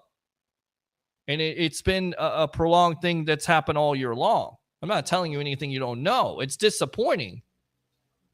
They not scored an opening touchdown this year? Really? Really? That's a real statistic. They have not scored an opening touchdown this year. Wow. 78. Rare bad game. Agree. Angie. Bulls. Okay. We read that one. Thank you for the comment. Appreciate you. Fans see how dysfunctional this team is. I really hope the Glazers see it too. Time to blow it up. They probably will. If it continues to go down this track. And look, they're not going to, who do they play next week? Would they play the Panthers next week? Panthers next week? 4:05 at Raymond James Stadium. NFL flex that game. I think there's a lot of Bucs fans wish they didn't flex that game to keep it at 1. I mean, they play the way they played today. They won't win that game. I don't care how bad the Panthers are. Again, you play down to your competition, you're about to get your doors blown off. Any given Sunday, you got to play your schedule. So, yeah. Suck, plain and simple. Angie, we dropped so many right in the end zone last game, dropping way too many. I don't see it as Baker. I don't think it's all Baker either. I don't. But I think eventually you'll, like Paul Stewart says at buckpower.com, and a lot of fans feel that when you get to that point where you're certainly out of it, and you're getting to that point now where you could be out of it, not only, mathematically eliminated, but out of it from winning this awful division, then you have to start taking a look and you start to evaluate players and see what you have on your roster. And it falls on the quarterback. And I definitely think this offense has struggled because there are times in the game, not only with Baker and his decision-making is just, the guy's been in the league for how long? And he's still making throws in double and triple coverage. And he'll give you one or two a game. I get it. He's a gamer and makes some great throws, but also he'll make those type of throws. I mean, that's not going to get it done. This team is not good enough to overcome those turnovers. They're not. They've shown it. They're not good enough.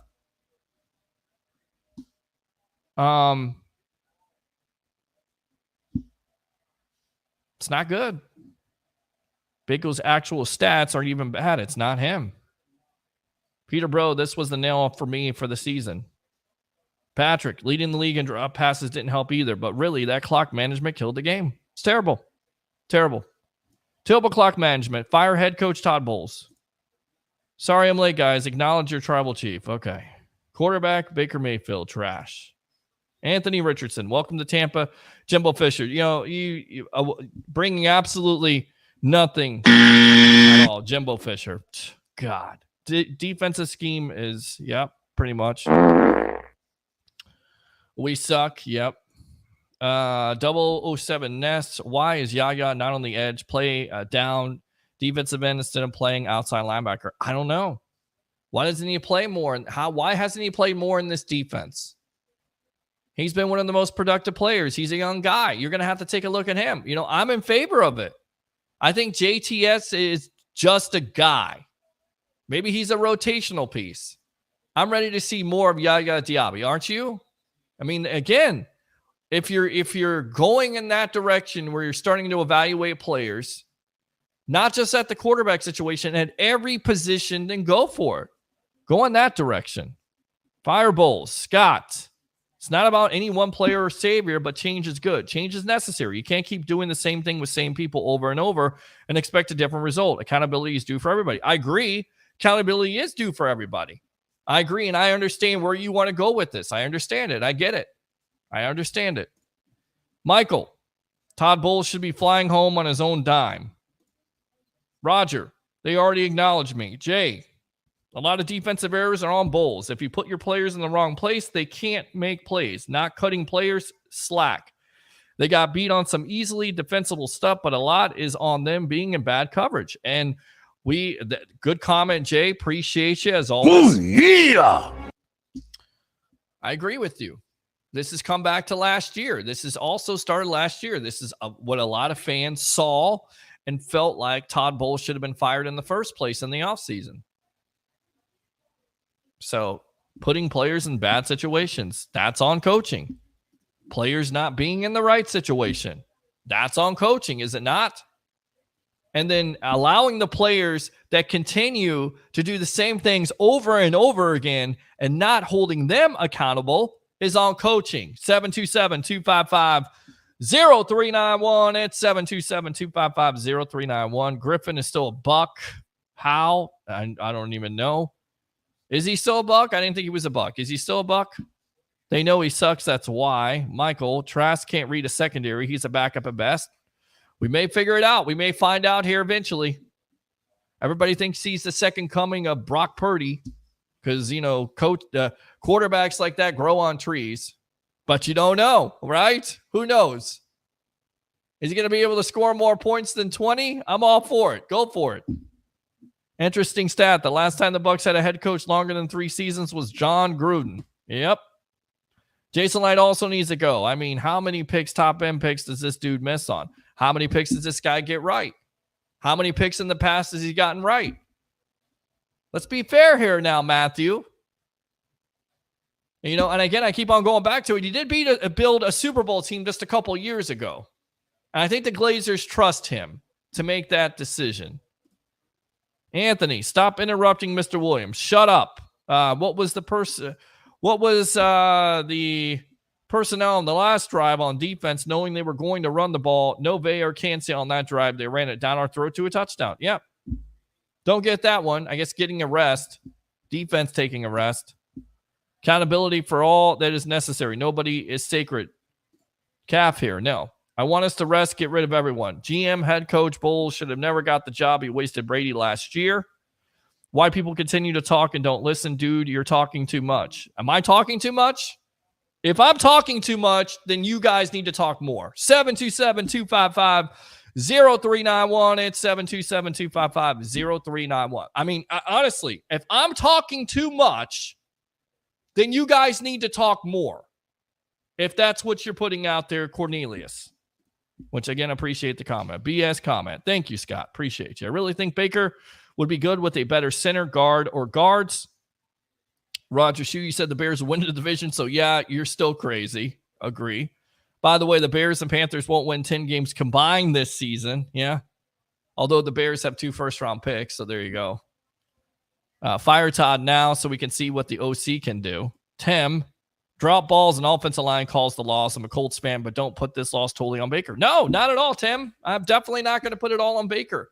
But to sit here and say the offensive struggles are not because of Baker would be naive on my part, because I'm seeing still missing players wide open and still making ill-advised throws, which costs you points. You know, everyone wants to say, well, what's the turnover a big deal? Well, because it takes points off the board. It steals momentum from the team. And as you know, Tim, it gives your other team the momentum. Give me Jim Harbaugh. All right. People from Chicago don't know stuff about. Finally, we're talking. If any other coach was coaching, what would be different? Fire Todd. I think the team is tired of him. Look at the Raiders with the in-season coaching change. True. They win 2 in a row, and then they come back down to earth to lose to Miami. Tampa plays like Todd. Do you really think that they are tired of him? Players. Do you think the players are tired? Fire him after the season. I think he's going to be fired after the season if they continue down this track. Coaches coach, players play. Double 07 Ness. Why would we do that? No, we keep Baker. I want to see what this OC can do without Bowles over his back. They don't want to be on this team because of Bowles. Matthew, explain how you miss on multiple top picks. Like, explain how at the end of the year does he deserve to have a job? I mean, literally, the dude decided not to resign basically one of our top 5 players of all time. Who are you talking about 5 players of all time? Like, what player? The dude is decided not to resign basically one of our top 5 players of all time. First, the salary cap constraints, he can't get it done because we don't know what the contract situation is.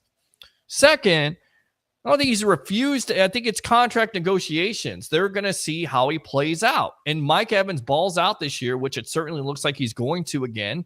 He's going to test the market. There's never been any indication that he's not going to sign with the Bucs. They're going to let this play out. He's not given them a contract extension yet. Doesn't necessarily mean they're not going to sign him. People are jumping to those conclusions. Just like they did with Levante David and Jamel Dean, and they re-signed both of those guys. They let those players test the market. Right now, they're under salary cap constraints. As much as I hate to talk about salary cap, they're under those constraints from going all in on Brady and trying to win multiple Super Bowls, winning a Super Bowl. That's where you're at right now. Is that all on Jason Light? I mean, would you do it again? We continue to talk about it. You want to be a team that's just a playoff contender every year, or do you want to go for it? They went for it, got a Super Bowl. This is the direct cause of it. This is it. We need to rebuild the offense and fire Bowles. Fire him today. That's the message. We're doing another 20 plus of sucking. I have been a Bucs fan since 1998. Guys, do you remember when Peter also thought Byron Sandwich was a good coach? Hey, Anthony, do you remember when you actually said something that was intelligent on this show? No, I don't either. You are a liar. Who is a liar? Who's calling a liar? Spitting facts, no team tanks. This guy said not NFL teams tanks. He's crazy for that statement. We need a coaching staff. Defense doesn't make decisions. We don't utilize matchup issues. Agree. Robert says no balls. Todd, defense is the reason why the Bucs have lost 5 straight. Whatever, 4th down, and you give up a huge play up the middle. Come on, man. Todd's time has come and gone. You can't blame the offense when the D can't hold. I'm not blamed. I blame both. I think both are equally awful at this point. Don't you? I mean, we're going to go back and forth on this, Robert, about, who is, worse. I mean, both have been worse. I mean, the first of the year, the offense had trouble scoring points. The defense was keeping you in games. And then ever since then, the defense is let down. The offense is still not scoring points, even when they score points. I mean, I think it's a whole team effort of suck. So are they ready to move on from Todd Bowles? They may be willing to move on from Todd Bowles. I mean, it's both sides of the ball at this point. It's not one or the other. Yeah, you can look back at some games. Well, you score more points and your defense holds, maybe you get a chance to win that game. Or if you could have scored over 20 points, you win that game. Okay, that's easy to say. You can also say the offense, when they score 37 points, you don't give up 39, you win that game also. Right? You make one stop against the Atlanta Falcons, you win that game. You make some stops in this game, you win that game. We can go back and forth on this. Your offense last week, if they catch both of those passes, the game is different. You feel good about it. You don't. Why? Because you don't make the plays. That's on your offense. That's on your wide receivers. Is that on coaching? Some of it is. Yeah, definitely. It's a total team effort at this point. 007 Ness, sorry, but you have posted nothing but garbage so far. Paul Stewart. CM Punk. Yes, he's coming back. That was the other news. If you talk wrestling on the show, we do sometime. Rebuild the offensive line. Doesn't matter who the quarterback is, whether it's Mayfield or Trask. You put Trask in there, you're setting up for failure, period. I mean, but yet some people want to see it happen because they want to see what they have. So you want to see what you have behind a bad offensive line? Okay. I don't know if it's going to necessarily work out for you, but let's do it. Let's do it together. Eventually, you may do it. That may be what you have to do. Let's see, Ben. Just my opinion. If you play Trask, I feel like you're actually tanking the rest of the season. He's only played 1 quarter of regular season football. Very little chemistry with the starters. Just stick with Mayfield these last 6 games. Go from there. Quarterback play isn't the only problem on this team, believe it or not. It isn't. Double O Ness. All right, let's go out to the phone lines. Welcome to the Sports Web. What's your name? Where are you calling from? What's up, Peter? What's going on, buddy? What your thoughts on this game? Man, this game, probably we can't stop the run. Well, you can't stop the run. You can't stop the pass. You can't stop Gardner Minshew from getting into the end zone. We didn't have no Levante David. That's Dean. That's 6 keys. Well, it definitely hurts. It definitely hurts with not having your best linebacker on this team not playing in the game. And, of course, Jamel Dean, I guess someone has been. Should have stepped up to the plate. He's a captain. And he didn't. Carlton Davis did. He got a pick. Yeah, Carlton Davis did, but Devin White didn't. Nope. No. All right, what else? Eric? I think he's gone at the end of the year. I really think Bowles is gone at the end of the year. I think it's about the rebuilding time. Well, it's about the rebuilding time. It may be about the rebuilding time, but it's going to take some years to rebuild that. Maybe a couple of years. Okay. Okay. Really, at this point, look like we got a top 10 pick right now. Because that solves everything. You can get a top 10 pick. It doesn't necessarily mean that quarterback is going to hit. Again, I'm going to caution people. Whatever you see in college with quarterbacks, it doesn't necessarily mean it transitions over to the National Football League. Texans did it. Okay. That's fine. Well, what did Zach Wilson and the Jets do? Nothing. How about what other quarterbacks? How many quarterbacks have been bust as first round picks? Justin Bucks history. How many Bucks quarterbacks? Okay. What else? A whole bunch of quarterbacks. Josh Freeman. Yeah. Josh Freeman.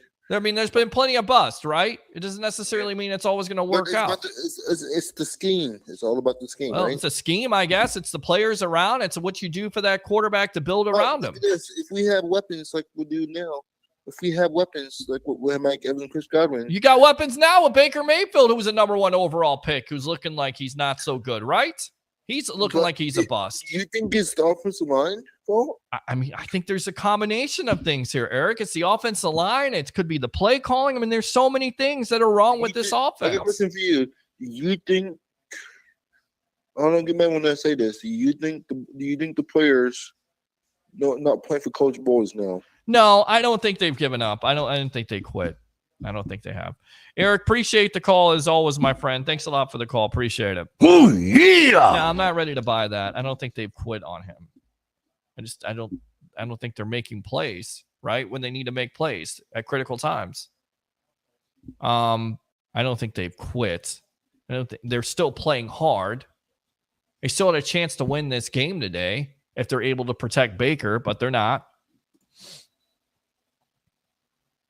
How do you think it gets better? Well, we're seeing the same trash every week. Something needs to change, same mistakes every week. I mean, again, the question's out there. You fire Todd Bowles tomorrow. Do you think anything changes with this team?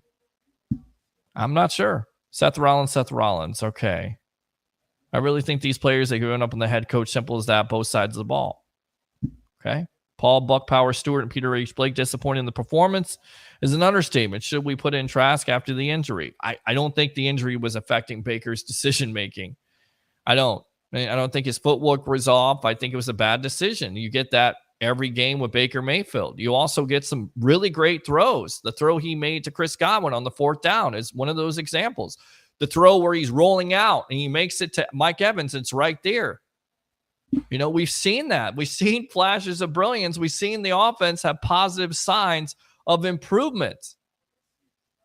But, you know, at those critical times, you can also have, 5 to 10 yard penalties that put you behind the 8 ball. And when you have 2 drives that are first and goal and you get 6 points out of it, yeah, you give credit to where credit is due, the Colts, but we're not talking about like a top upper echelon team. We're talking about the Bucs who can't get out of their way, whether it's play calling or decision making or critical penalties. It's not going to happen. It's not going to fly. 6 points. That's not going to win you games. You got to get touchdowns, man. It's simple. 727-255-0391. It's 727-255-0391. Do I think they should have kept Kyle Trask in? I don't think it's at that situation yet. I mean, if he was injured, legitimately injured, yes, go with the guy who's not, who is healthy at that point and go with him. Do I think the injury affected him today? No. See what we have on the roster for the rest of the season. Owners need to begin the accountability process at the top and conduct the interviews once the season's over. Jim Harbaugh's at the top of the list. He's a winner-proven offensive NFL mind. Owners can sell tickets. There's also been talk of Bill Belichick. And I also know the Glazers at some point were after Jim Harbaugh, and they didn't go with them. I don't know if he's the answer. I don't know what the answer is at this point. Maybe it's a young mind. Maybe it's a Ben Johnson from the Detroit Lions. A lot of people like him. Want to see a young offensive mind. That's where you go if you're an NFL owner or NFL general manager these days. You go with the young offensive mind. Maybe that's where you go. No, next week. If Trask is so bad, why draft him? So I don't know if he's bad or not. I'm just saying, Mike, from what the Bucs have done, he has not been able to beat out a Blaine Gabbert. He's not been able to get the opportunity. But if the Bucs continue to lose, he may get that opportunity. Thanks a lot. For the offensive play calling is hindered by Bowles saying, I want to run. Sometimes he has to go pass heavy, get your quarterback in rhythm. Run game was good today. I still don't understand if you're on the 1 yard line why you're not running the ball with your running back. Right? You put Trask in there, what are you going to evaluate? Nothing. The O-line sucks. I'm sorry, but you're not going to see Trask do anything special with the O-line. I think the same thing, but that may be where you're going if you continue to lose games. I get it. Think GM is all right. Brady comes here because of talent like any other GM. He has his misses. Of course, he has his misses. He's had his fair share of misses. He's also had his fair share of hits. And you were looking at a couple years ago, Carlton Davis, man, he played well in that Super Bowl season. He's played well throughout his career. Jamel Dean, man, he's played well. Devin White, he's played well. Antoine Winfield Jr., he's played well. Offensive side of the ball. I mean, didn't Jason Light draft Mike Evans? Yeah. Didn't Jason Light draft Chris Godwin? Yeah. I mean, come on, man. Let's be fair about this. I mean, no general manager is perfect. Look at John Lynch. Everybody loves John Lynch, former Tampa Bay Buccaneer, as you should. Hall of Famer, right? Nice. He should have been a Hall of Famer. He's a Hall of Famer now. How many picks did he give up for Trey Lance? Like 3 first-round draft picks? You're wrong with Trey Lance, and then you go with Brock Purdy, who's Mr. Irrelevant. Last pick of the 7th round, and you hit on him. John Lynch isn't perfect. He's not going to hit on every pick. But if your way is, if you're going to go into this team rebuild and you're not going to go in the free agency and you're going to depend on just draft picks, and that's what you're going with, then those picks better hit. That's the reason why you got free agency in the first place. If Jason Light messed up, he'll go out and correct it. He'll go out there and get a JPP. He'll go out there and get an Ndamukong Suh. He'll go out there and get veterans. He's not going to just depend on the young guys and say, hey, just play. Because that doesn't always work either. Are there questionable picks out there? Yeah, there are definitely some questionable picks out there with Jason Light. Absolutely. And he definitely deserves some of this too. Some of the accountability issues. Agree with you. But to sit here and say, he doesn't hit on any of his picks, and he's the reason why. He's the sole reason why. You just need to clean house and cut everybody. I don't know if I see that. I don't know if Jason Light is going to be the guy they're going to fire too. I think the Glazers have a lot of confidence in Jason Light going forward to hire the next head coach, whether you agree with that or not. Both of our ends need to go, Shaq and JTS. Mike, I hate to say it, but Bucs won't get to sign 13, unfortunately.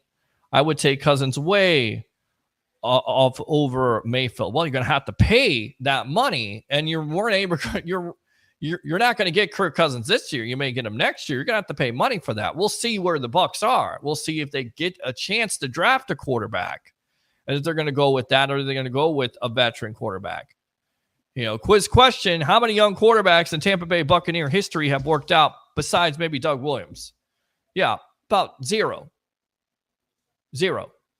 So, maybe they go the veteran route again. We need to draft another 3-4 defensive end next to Vea and Kancey. We need another edge guy. I mean, 007, he makes some valid points. Could go with edge. You could go with interior line.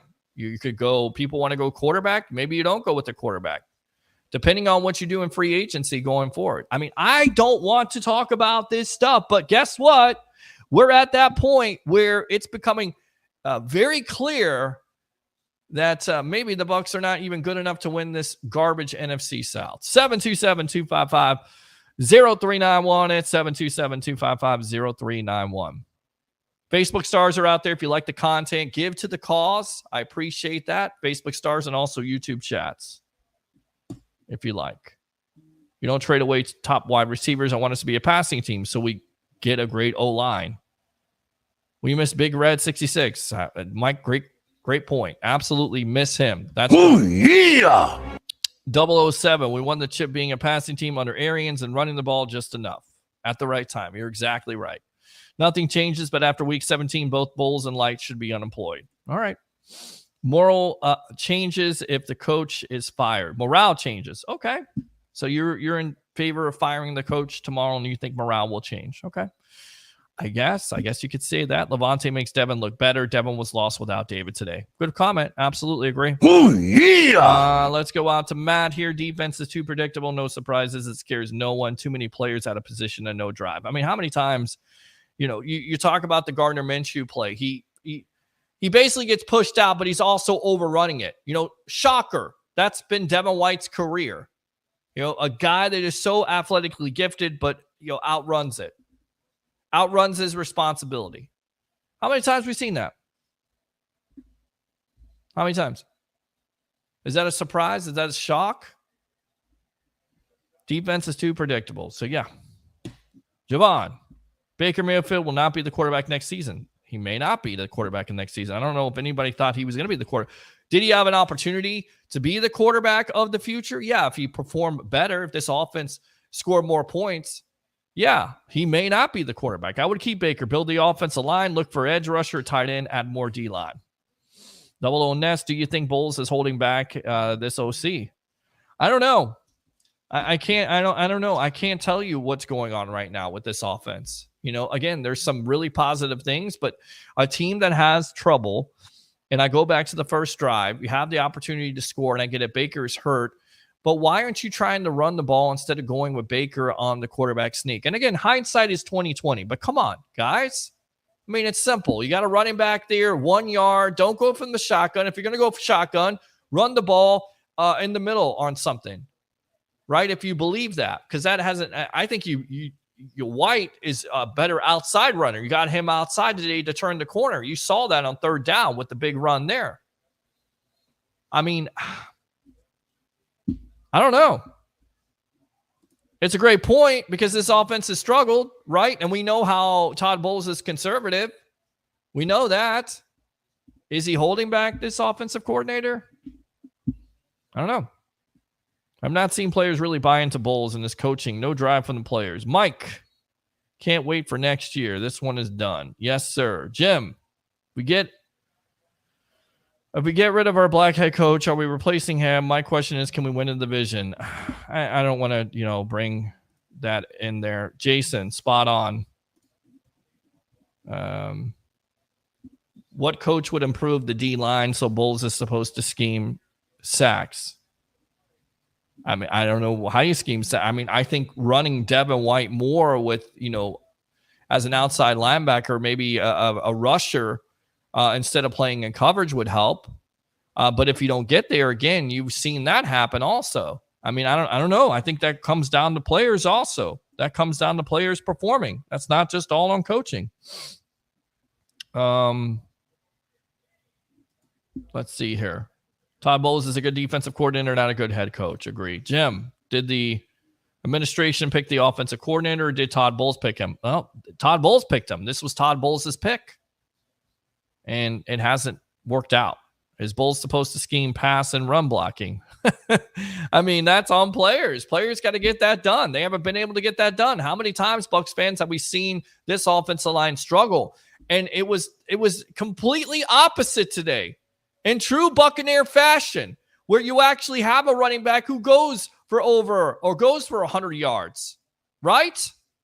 And then you have 6 sacks today. Their offensive line, when it comes to pass protection, has been a lot better. What, the Colts turned into a great defense overnight? No, guys, had a bad game. Tristan Wirfs had a bad game. We haven't said a lot of that this year, but he had a bad game, especially on the last play there, where Baker has no chance at all. And the defensive end is what? Going for the ball, fumble, next thing you know, game over.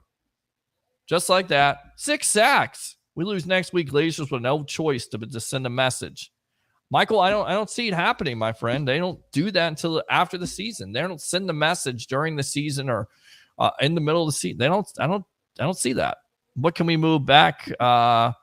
What can we move him back? The difference in the coordinator. I don't think you can move him back as defensive coordinator. He is your defensive play caller.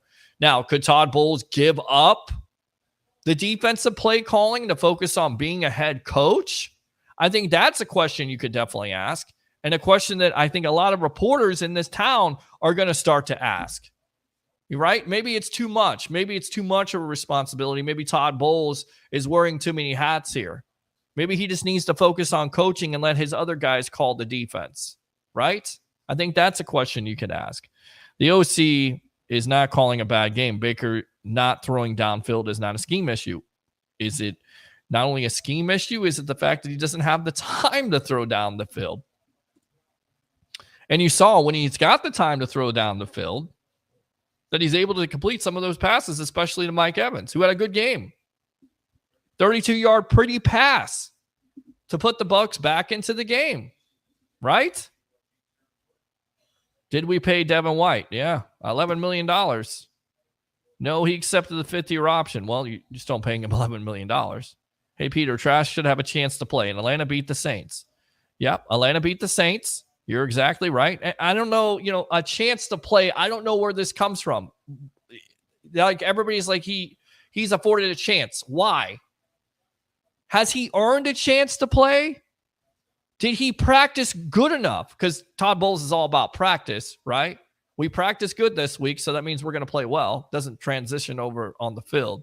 Has he practiced well enough? Has he beaten out the quarterbacks that are in his position to deserve the chance? Or is this the fact of, well, he deserves a chance because I really feel good about him because he was a former Florida Gator quarterback, and I want to see what this kid has because I really hate Baker Mayfield. I guess they're all a combination of it. Gary says, this is exactly the season I expected. Mike, where did the momentum from the beginning season go? What happened to the locker room, practice, etc.? I mean, I think it comes down to teams picking up on your tendencies, like your inability to run the ball, your inability to be, you get down early in games. Just one thing, right? You get down early in games and you become one-dimensional. Teams start to pick up on that. Well, guess what? They start to blitz. Guys are not able to get open. Why? Because the quarterback is under stress. It's not always happening that way. I'm just saying that's one facet of it. Like you get down early in games, you become one-dimensional. It takes away from your game plan of trying to run the ball. Let's go out to the phone lines. What's your name? Where are you calling from? You're on the Evolution. What's up, Peter? It's James. How you doing, buddy? What's going on, James?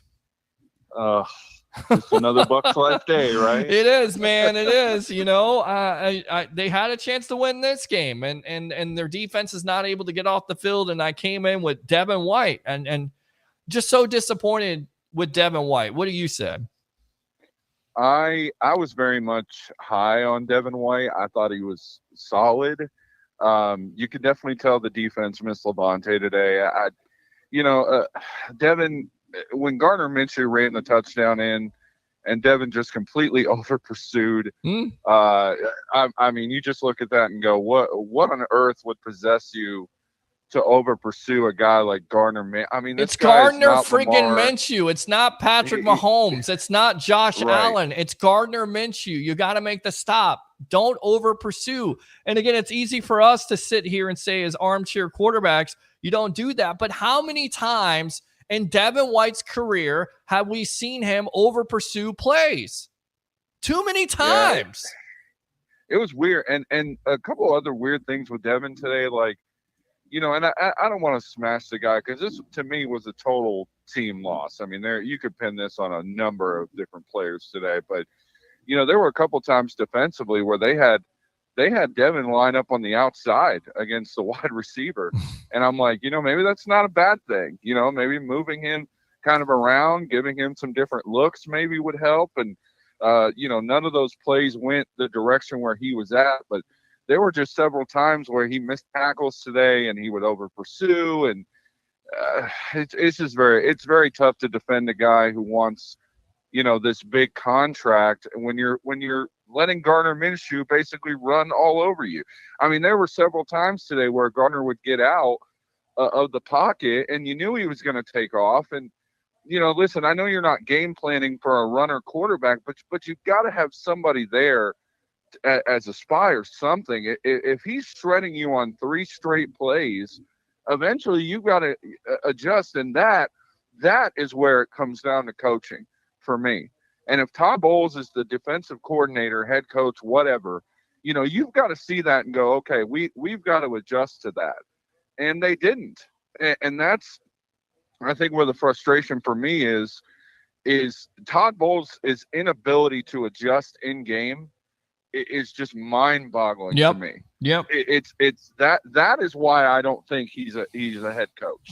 You could take the record away. You can take the offensive coordinator today, which again, you had Edmonds ran the ball well today. Rachaad White had a 100-yard day. So the run game was there, but even the announcers were saying, listen, this is not a good secondary. And the opportunities to go down the field, they just didn't do it. And I don't know what it is about Chris Godwin and Baker Mayfield, or if he's just trying to give Mike Evans his is due because, it's a contract year and he's going to make money wherever he goes next, whether it's with us or someone else. And, I don't know what the deal is, but, Godwin was not involved. There were several drops. I mean, Palmer dropped the ball where if he catches it, I mean, he's getting a good chunk of yards out of that. Just several missed opportunities today offensively even.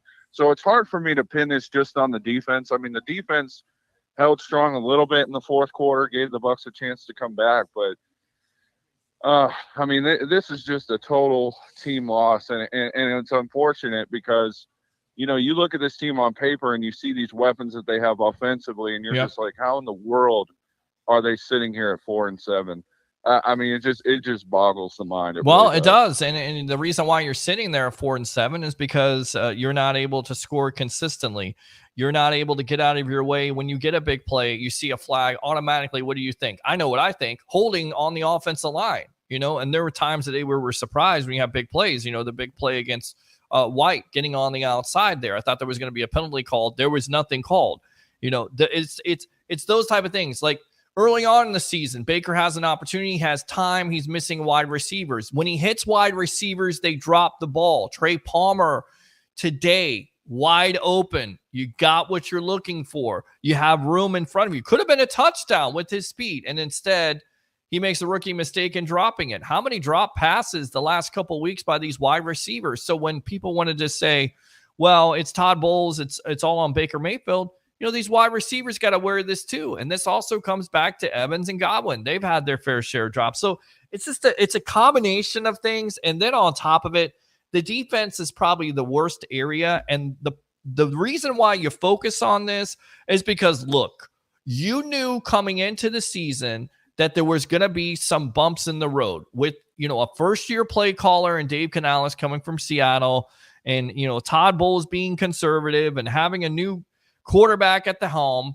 What you thought was, okay, we're going to struggle for the first half of the year, and then basically this offense will get it together. But until then, for us to tread water, this defense is going to be able to make stops to help us out and get turnovers and help this offense out. We've seen that, and that's what the Colts are. Like, they're not a great defense, but what are they good at, James? They are good at causing turnovers. They are good at giving their offense those short fields. The Bucs haven't done enough of that. And then furthermore, they have regressed from last year. Like, it's almost it goes back to the Rams game, divisional. This Todd Bowles defense has not been able to recover ever since then. This defense has gotten worse and worse. Devin White's play has gotten worse. The secondary's play has gotten worse. They need to own this because there was a lot of Bucs fans that said, you know what? Even though this offense, again, is new, and you have a new quarterback, this defense is going to be able to keep them in the game. And earlier on this season, they were able to do that. After that, it has not worked out. No, and the frustrating part of it too is that, again, that's where I blame coaching. Is, again, you made this point earlier about offenses, having to adjust or defenses having to adjust against Tampa Bay. The opposite has not happened with Tampa Bay. They have not adjusted to what these offenses are running. When you play a team like, the Eagles and the 49ers, yeah, it's going to be tough. Those are two really good teams, two teams that are going to compete for the NFC and to be honest, could compete, honestly, for the Super Bowl, although Philadelphia is not looking too great right now. No. But, at the same time, it comes down to good teams find a way to adjust and make plays when they need to. And right now, Tampa Bay is not, that team. I saw some folks saying, well, this could be a 10-win team. I'm sorry, I didn't see that. I don't know where people got that from. I mean, they got it from me. I'm the direct blame of that because I thought I was Mr. Positivity here, and I thought they could win. And you go back to it, they could have beaten the Falcons. They could have certainly had a chance to beat the Lions there, which you would assume is a top upper echelon team, although they were a fraud on Thanksgiving versus the Green Bay Packers. You had both the chances to win those games. I mean, you're going to look back at it. You had some chances to win some games here. I thought they were a 10-win team with the talent and with the defensive, having the veteran leadership and just saying, you know what? Maybe it was Tom Brady and all the distractions happened last year. So let's give Todd Bowles an opportunity because he has been a defensive coordinator, one of the top defensive coordinators in the league. He's won a Super Bowl with this talent. The talent has been there before.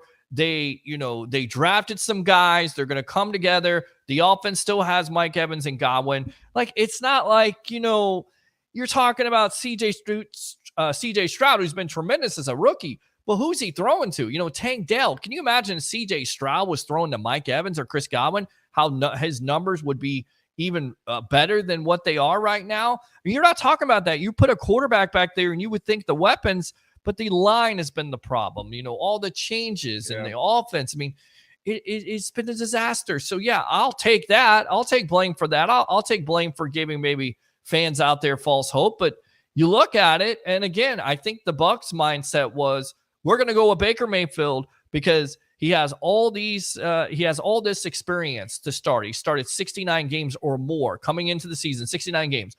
If this offense can just be average, this offense hasn't been average at all. They've been terrible. They've been worse than they were last year. The running game has not improved, albeit good game today, but it has not been consistent. The line has not been good, although Tristan Wirfs and Luke Gedeke, I think they've earned a spot to be your tackles. Maybe you find a right tackle there, your left tackle there. You have to improve. So you put the onus and you put the hat and you say the defense has the veterans. Can they get enough pressure? And the answer is no, they can't get enough pressure. And guess what? It has exposed everybody on this team, especially on that defensive unit. Again, is it all on the defense? No. The offense can't score points consistently. It has been good. Well, I mean, the defense has really been kind of the focal point because they've been the ones who give up the most points. I mean, it's, you could take it from that way. But here's the difference between this year, though, and the previous years. You have guys like JTS who have just been manhandled this year. He had a decent game today, but again, he's been manhandled all year. Shaq Barrett's been invisible. Vita Vea has probably been the highlight of the defensive line. I think he's probably one of the most consistent factors that nobody talks about. He just gets it done. He gets penetration, but he can't do it all. That eventually an offensive line is going to double and triple team him. So somebody has to step up. And if guys are not stepping up and they're just, running around, not getting to the quarterback, and the quarterback has all that time to throw the ball from the pocket, bad things are going to happen. Because, again, is it all on the secondary? Is it all on the linebackers? No, we know that it's all predicated also on the pass pressure. And if you're not getting that pressure on the quarterback, and we saw Gardner Minshew, what kind of quarterback he is today. When you get pressure on Gardner Minshew, he'll throw off his back foot. He'll give you those plays. The problem is the Bucs didn't do that consistently enough today, and that's the reason why Minshew, some cases, definitely picked you apart. Yeah, and that's the hard part is when you have a secondary that's not very good, if your front four is not doing their job and your pass rush is not doing their job, it starts there. So it's like dropping the rock in the water. It happens a ripple. So if the first part of the ripple is not doing it and you don't have as strong of a secondary, with Dean being out today, Levant, and Dean's not the greatest, in the world. Please don't take that for what I'm saying. Right. But it was a loss. I mean, he does make plays occasionally, not consistently, but he does. Delaney, I thought, played very well today, but for whatever reason, the Bucs just are not giving him time to play, and it just baffles my mind because this guy's a playmaker. I don't get why he's not out there. But, Levante being out today, I thought was a big-time loss. And you saw it. I think Levante takes a lot of the pressure away from Devin White. I think Devin White does make bonehead plays, but you notice it a little bit less when Levante is there because Levante is a tackler. He's a guy. He's going to get there. He's not going to miss. He doesn't get out of position. He's in position. Never. He plays his run fits. He's able to make tackles. He's able to make plays. Absolutely great stuff, James. Anything else here on the Sports Web? No, I will say this. For those of you that are saying, it's trash time, to be honest, if it was trash time, it would have happened before this. They wouldn't have signed Baker Mayfield. And listen, I'm not ready to crucify the guy, outside of the interception, which was really horrible. But outside of the interception, he made plays. I mean, they weren't great. I mean, he had opportunities. He missed Mike Evans wide open on I think it was a 3rd down and long or 4th and long or something. Yeah. But outside of that, I mean, again, everybody who's calling for Trask to take the job, that's all well and good. But to Peter's point, if your offensive line is not good, why are you going to put Trask in there if Baker Mayfield's not injured? I mean, that to me is it. So, quarterback may not be the exact problem right now. It's not great, but at the same time, I'd rather go with the devil I know than the devil I don't. Good stuff, James. Appreciate the call. As always, my friend, let me give you the Macho Man. Oh, yeah. All right, man. Use that second call if you like. All right. All right. All right. See you, man. Yeah, man. Open phone line 727-255-0391. It's 727-255-0391. Like I'm gonna try to give you as many answers as I can. I watched this team. I think you got what you got, and you try to make some changes. I don't know if it's going to change because the players that, are supposed to be you're depending on are just not dependable right now. Just not. So, all right. Let's go back out to these comments. Let's see here. What do we got? FSU wins their game this weekend. We'll see. Matt Weaver, the problem is Baker has too much time. Baker is not the issue. Dave, I don't know if Evans will even want to come back to this clown show. I think he likes Tampa. I mean, he's played through worse. Does he want to pursue a Super Bowl? Could there be a team out there like Kansas City that's looking for a wide receiver? I mean, look at how many drops they've had, right? But what gives you confidence with the Kansas City Chiefs is you think eventually they're going to be able to put the offense together. And their defense keeps them in games. That's what you envision with the Bucs, right? Defense keeping you in the game, maybe not Mahomes. Your offense is good enough to get it done. And then the playoffs and the postseason, defense travels, defense running game. That's why people, always try to talk about defense and running game, especially in the postseason when you get into these months. Like Kansas City, don't you think they would want a receiver like Mike Evans? Of course they would, and they would pay for it. So that's the challenge at this juncture. You see what he can do on the field. We know that Mike Evans is a guy that's been productive, highly productive in his Buccaneer career. So what do you do? How much do you pay him? How much does he want? What does it do to your cap? The cap increases every year. It's not going to be that big of a problem like it was last year. Could they still allow him to test the market and he comes back to the Bucs? Yeah, I think there's certainly a possibility. I'm not going to sit here and say we've seen the last of Mike Evans. Is it a possibility? Yeah, of course. He could pursue another team, again, the Kansas City Chiefs, as crazy as that sounds. Maybe even the Houston Texans. He's from Texas, right? You go play with C.J. Stroud there, who's played tremendous, continue to play tremendous. I mean, it's all possible, right? Let's see here. I want to read this. Baker has not been the issue giving him time in the pocket. He has a lot of batted balls and no time. No had time to really connect with the receivers. O-line is not great. It is not. Definitely not. Let's talk hockey. We can definitely talk hockey in another night. We're definitely going to talk football here, Mike. I appreciate it. Trask is okay. Let's see here.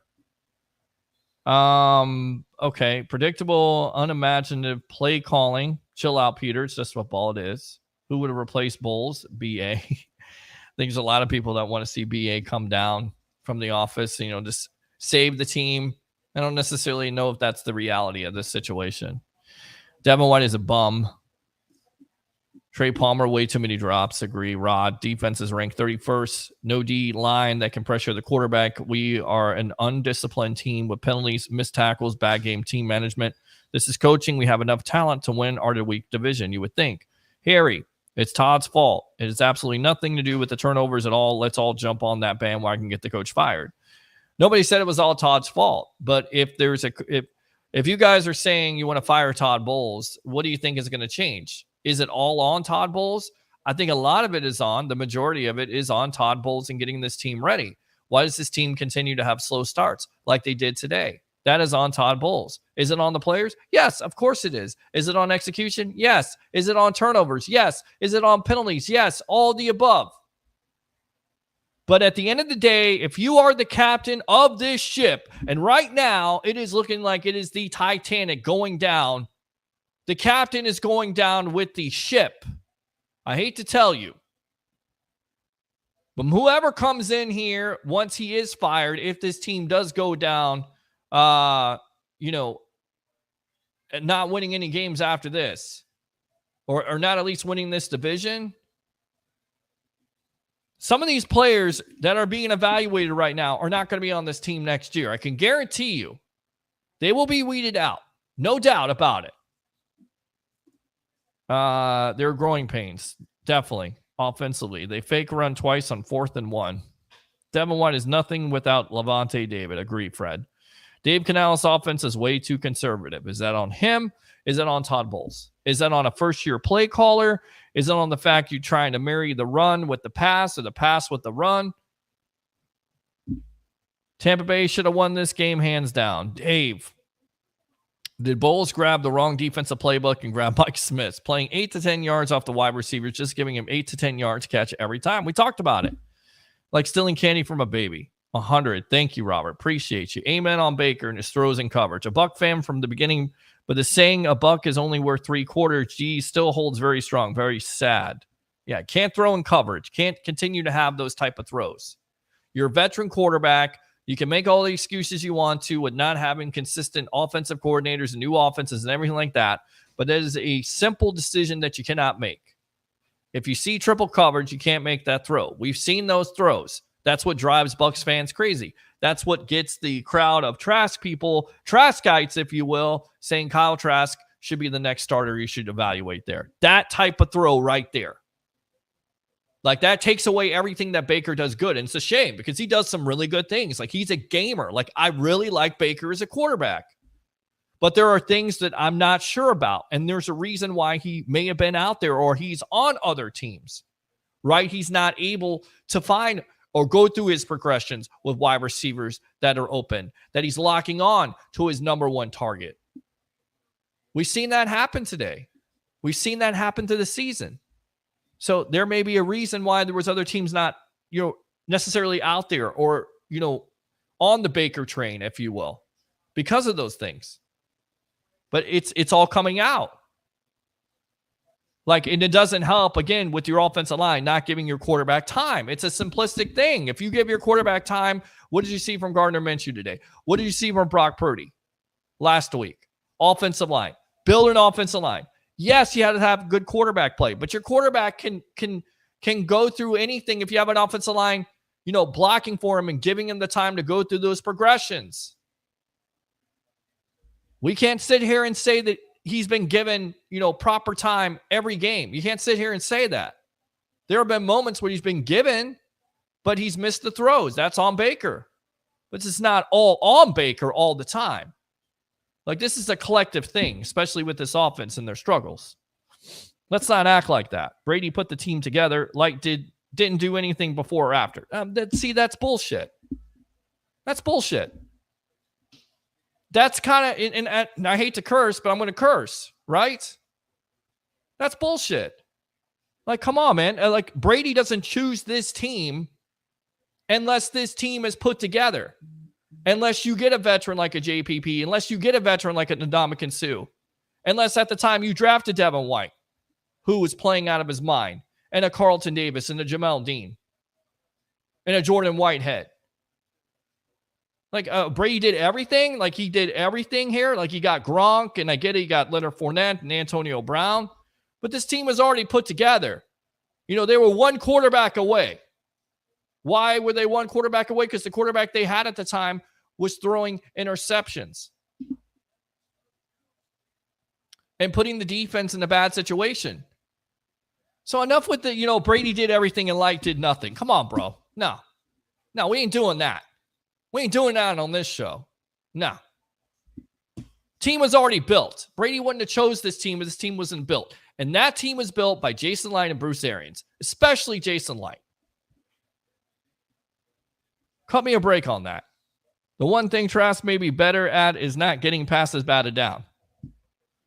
I think You may be able to say that, but if you got pressure in your face, no matter if you're like 6'3", 6'4", it's still going to get batted down if they get pressure in your face. And that has not stopped. That has been a consistent thing with this offensive line, especially when it comes to interior. Bowles needs to go. Canals needs to go. Baker needs to actually make audible play calls to adjust the defense he's seeing at the line. It's your job as a quarterback to make those audible adjustments. If we don't use all of our draft picks on DBs and O-linemen, I'm probably going to have a stroke. Well, I hope you don't have a stroke because I don't think that's necessarily going to happen. I think you also have needs other places. As easy as it's to say, we need to spend all the picks on defensive backs.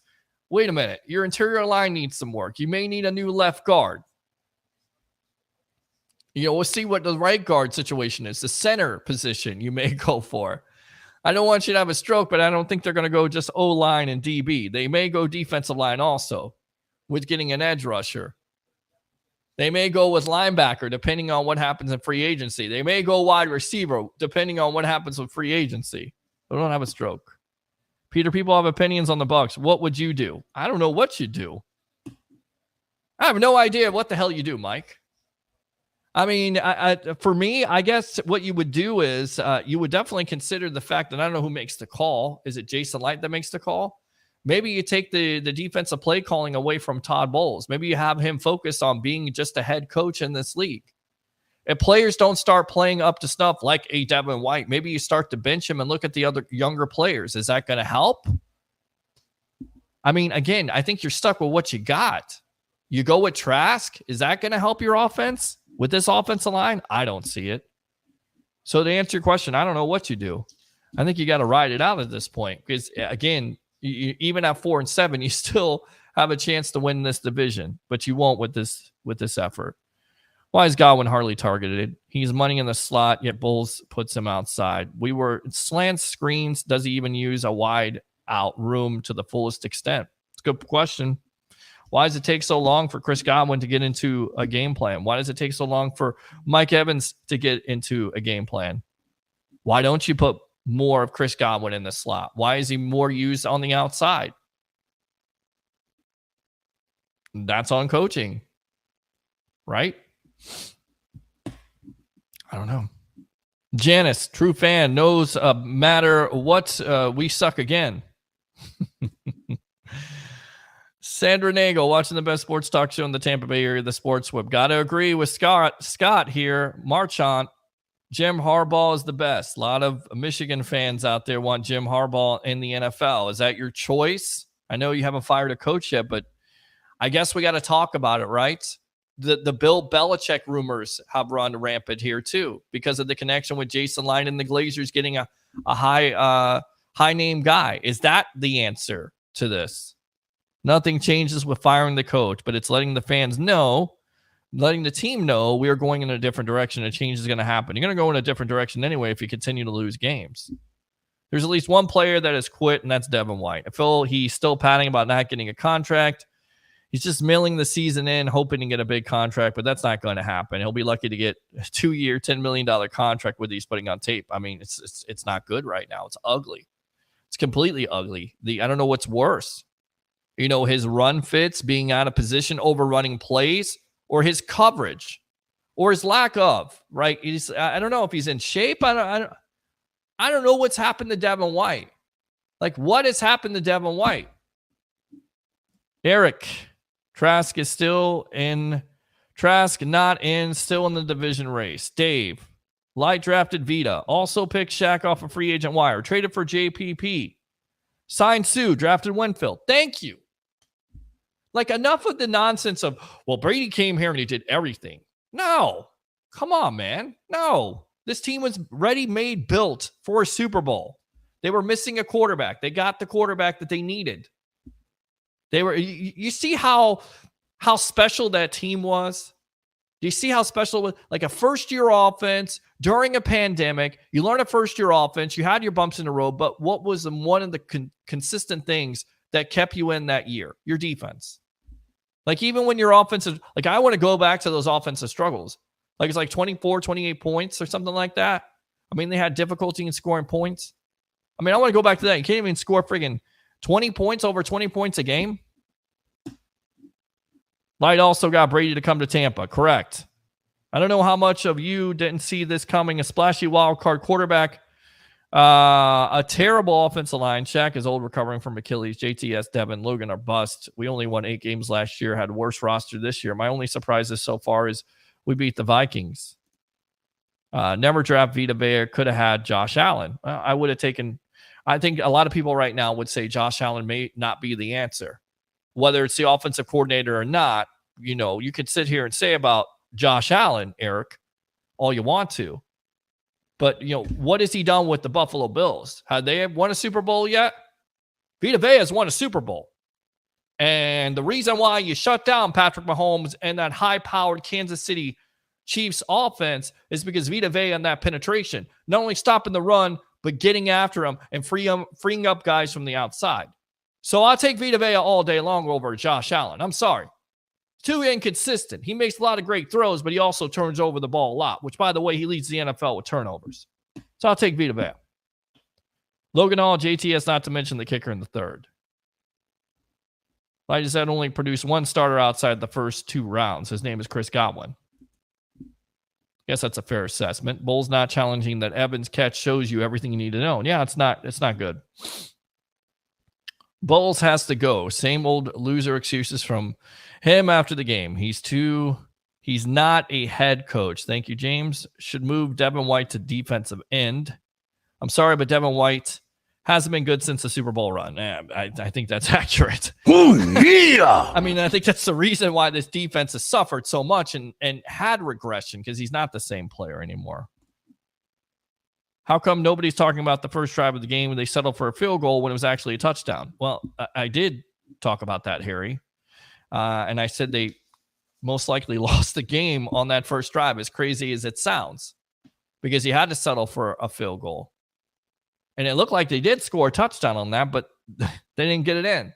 And then they go with Baker on the sneak, and they don't get it in. He gets hurt. They get a penalty, thank God, because Kyle Trask throws in the coverage. And then you get another opportunity, and Trask doesn't let the ball go soon enough, and Chris Godwin can't get both feet down. That's been the problem with this team. Too slow, not urgent enough, and no accountability. So we talked about it. Jim, number 40, Mike Alstott, absolutely. Harry Berger, are you talking about Payne Durham catch? That was a touchdown.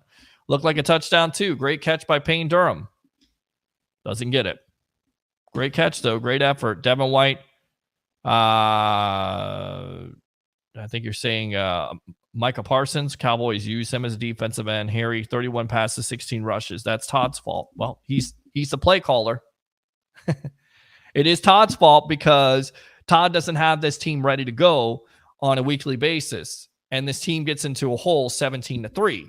By the way, who's giving up the touchdowns? His unit on defense. Todd Bowles is the defensive coordinator. So yes, I definitely think he has to wear that hat. Yes. Tristan, Vita, Winfield, Davis, Dean, all starters. Yes, true. My question is, if we get rid of Todd Bowles, who's the next coach? Who do you got? Because I don't see anybody else out there. Dave Agelin, no. All drafted in the first 3 rounds. Do you think Light was saddled with Bowles? That was BA's handpicked successor. Seems like it. Seems like there was a situation that went on there, of course, with the transition being that BA was out because of Brady, as we've talked about this before. And Todd Bowles was the successor. Do I think this was Jason Light's pick? I don't know. Doesn't look good right now, does it? I'll take Doug Martin back. I think a lot of people will. Light didn't want to lose Bowles on his staff. When BA left, it was about keeping Bowles with the defense by making him head coach. Fair point. There's a lot of issues with the Bucs. Yes. I don't want the Bucs in the playoffs so they can get bounced in the first round. No thanks. Rebuild the team from the ground up. Eric, maybe not telling us the truth. Todd, very predictable offense. I'm not impressed with play calling. The defense is worse. Players are not motivated because of their coach. Never seen such a bad defense. They can't stop a high school offense. Stop making excuses for coaching. I'm not making any excuses for coaching at all. None. Not at all. No excuses for coaching. I definitely think the coaching is a major part of this. I'm just saying if you change him tomorrow, is anything really going to change? I don't know. Where's LeGarrette Blount? Retired. Remember, Bulls wanted Jets Baker, almost got drafted by the Jets. Reason why Bulls got Baker and also the reason is, good point, Eric. Definitely a good point there. And also the reason why you want Baker to start in the first place is because he's a veteran and has the career starts under his belt. You get a guy that has 9 snaps. That's like having a rookie quarterback. I don't know what you have in Kyle Trask. You may find out eventually what you have in him, but going into the season, you play the veteran guy that's going to give you the best chance to win, especially with all the talk that Todd Bowles is, going to possibly be on the hot seat if he doesn't win more games. It gives you the best chance to win. Trask will be starting very soon. They have to kick the tires on that draft pick, like it or not. Get over it. It's going to happen. I'm over it. I'm completely reserved to it. Go for it. Get it done. But all I'm saying is keep the same damn energy when it comes to talking about defensive players that have been on this team and doing the same damn thing, and they're not accountable for themselves. If you're going to look at Kyle Trask as your starting quarterback, do the same thing in your future for Devin White, because I've seen enough of Devin White. I want to see what Savasier Dennis has when Levante David comes back. I want to see other linebackers on this team. I'm reserved to it. Go for it. Go for it. Go for it. Pretty please, as I was saying during the broadcast, go and start it. Because it's not going to work out like you think it's going to work out. It's probably going to be worse. I'm going to be sitting here laughing my ass off when it is. Open phone line, 727-255-0391. It's 727-255-0391. I'm good. They're going to get it. Go for it. Let's see what you got. Let's see if he's the all-star quarterback like a lot of you think he's going to be. Let's go for it. Because any way it goes, I'm going to win. I'm going to win. Because if he's a quarterback that's your future, there's your future franchise quarterback. You don't need to draft one in the top 10 or the top 15 picks next year. You got your guy for the rest of your life. You Gator fans can go there and just be so happy that Kyle Trask is the franchise quarterback that you always wanted. And then if he's not, then I'm going to go on this broadcast and tell you I told you so. And told you nothing would change. In fact, it would be worse. Because it's not just the quarterback. That's the problem. It's been the problem with this franchise forever. Everything is on the friggin' quarterback. It's not the other parts. That's why this organization in their history has not been able to develop a young quarterback. So I'm good with it.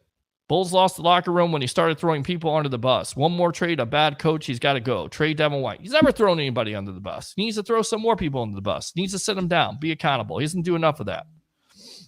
All right. Let's go out to the Marine. Ron, what do you have to say after your Bucs fall to 4-7, losing to the Colts 27-20? Go. Hey, Pete, how you doing? Well, Pete, it's what can you say? It's the same, similar story, just different week, right? The game was never out of reach. We just didn't do what needed to be done. I mean, and then mistakes. That end up costing you games. And I hear you say it over and over again. To all of us Bucs fans, webheads, and people that take part and make the great show that you have and the platform that you give us, that which you really do, Pete. Thank you for that. Yeah, man. Thanks everybody out there for supporting such a great program. We need to make this even better. And expand it, but because we want to get this off of our chest. But Pete, I hear you say that it's not just the quarterback, and you're so 110% absolutely correct. I mean, this is not just on Baker. I mean, he's playing his heart out, but he kind of messed up today. I think he took some sacks that he didn't need to take. He threw that interception, fumbled the football at probably the worst time you could, and that's what sealed the game. But it goes to the line, it goes to I mean, it really is that. Did he really have a chance on that? I mean, really, you look back there, he had no chance on that. And Tristan Wirfs just got beat off the line, and you never say that about Wirfs all year long, and he gets beat off the line. Baker had no chance on that. Now, The other throw where he's, throwing in triple coverage to Mike Evans, and I get it, you're trying to force feed him, or you see something, or you lock onto a one wide receiver. Yeah, that's his fault. That's definitely his fault. He has to wear that. And he'll tell you, he probably said in the press conference tonight that's his fault. He would like to have that throw back. But, he's not a perfect quarterback, but he does some things that you're like, damn, man, that guy, he can make some plays, and he makes some plays with his feet, and he makes some throws. You're like, man, give this guy some time. But there's also times where you're like, there's a reason why he's, seen a lot of other teams there. He's missing guys. He's locking on number one wide receivers. He's missing players on deep passes. I mean, we've seen it. We've seen it happen this year. His decision-making isn't always sound. I've never said that. I'm just saying the reason why you start him in the first place is because he has the most experience. But you're going to get to a point where if you're out of this division race, that you're going to have to evaluate Kyle Trask. And I'm all for it. I'm good with that. This whole thing of, well, Kyle Trask should have been the starter at the very get-go. No, because no way. Then if he messes up, which a lot of rookie quarterbacks usually do. I mean, I think Brock Purdy is kind of the exception. People go, well, Brock Purdy can do it. Why can't this team do it? Well, because the offensive line of the 49ers is much better than the Bucs offensive line. So they're giving him opportunities. And then on top of it, the weapons, you have a running game. You have Deebo Samuel. You have Brandon Ayuk. You have a tight end there. I'm not saying the Bucs are not good. They're just not great. And they're not going to give him the best opportunity to be successful. But again, people are out there saying, well, give him a chance. Give him a chance. Okay. Go for it. Let's do it.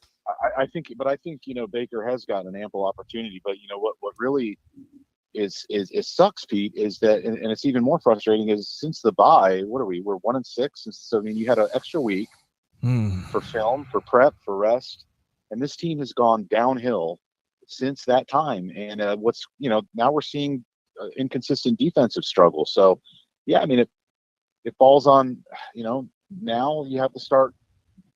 Well, not start. I've been saying it, but that it's falling on coaching, and something needs to get done. Whether you make a change at quarterback. I mean, I think the season's pretty much sort of in the tank now. But yeah, I mean, I think they need to maybe consider making some administrative changes.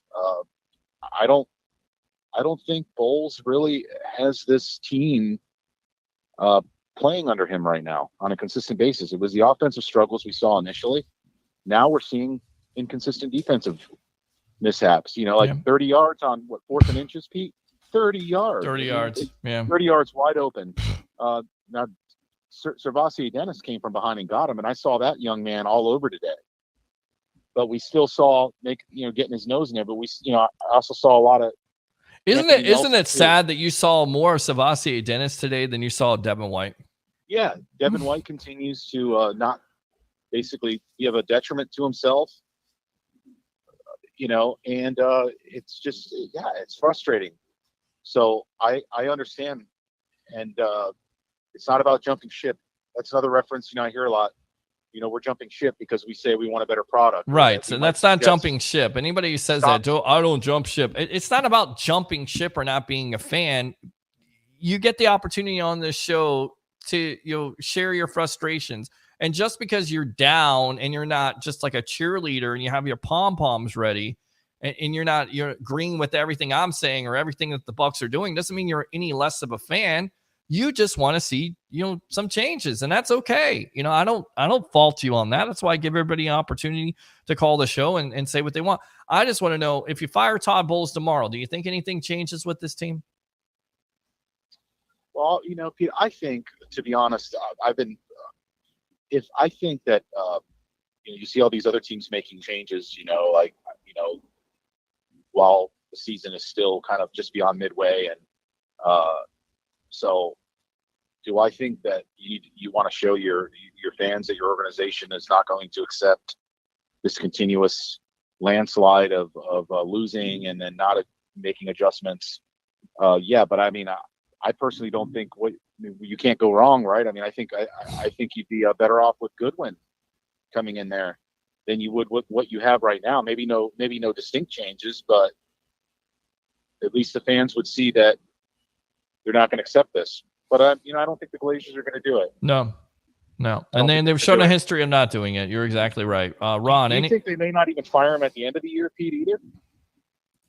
I'm not ready to say that. I mean, I think if the Bucs miss out, heading that way? If the Bucs they don't win this division and they don't make the playoffs, Todd Bowles is getting fired. I hate to say it, but he's getting fired.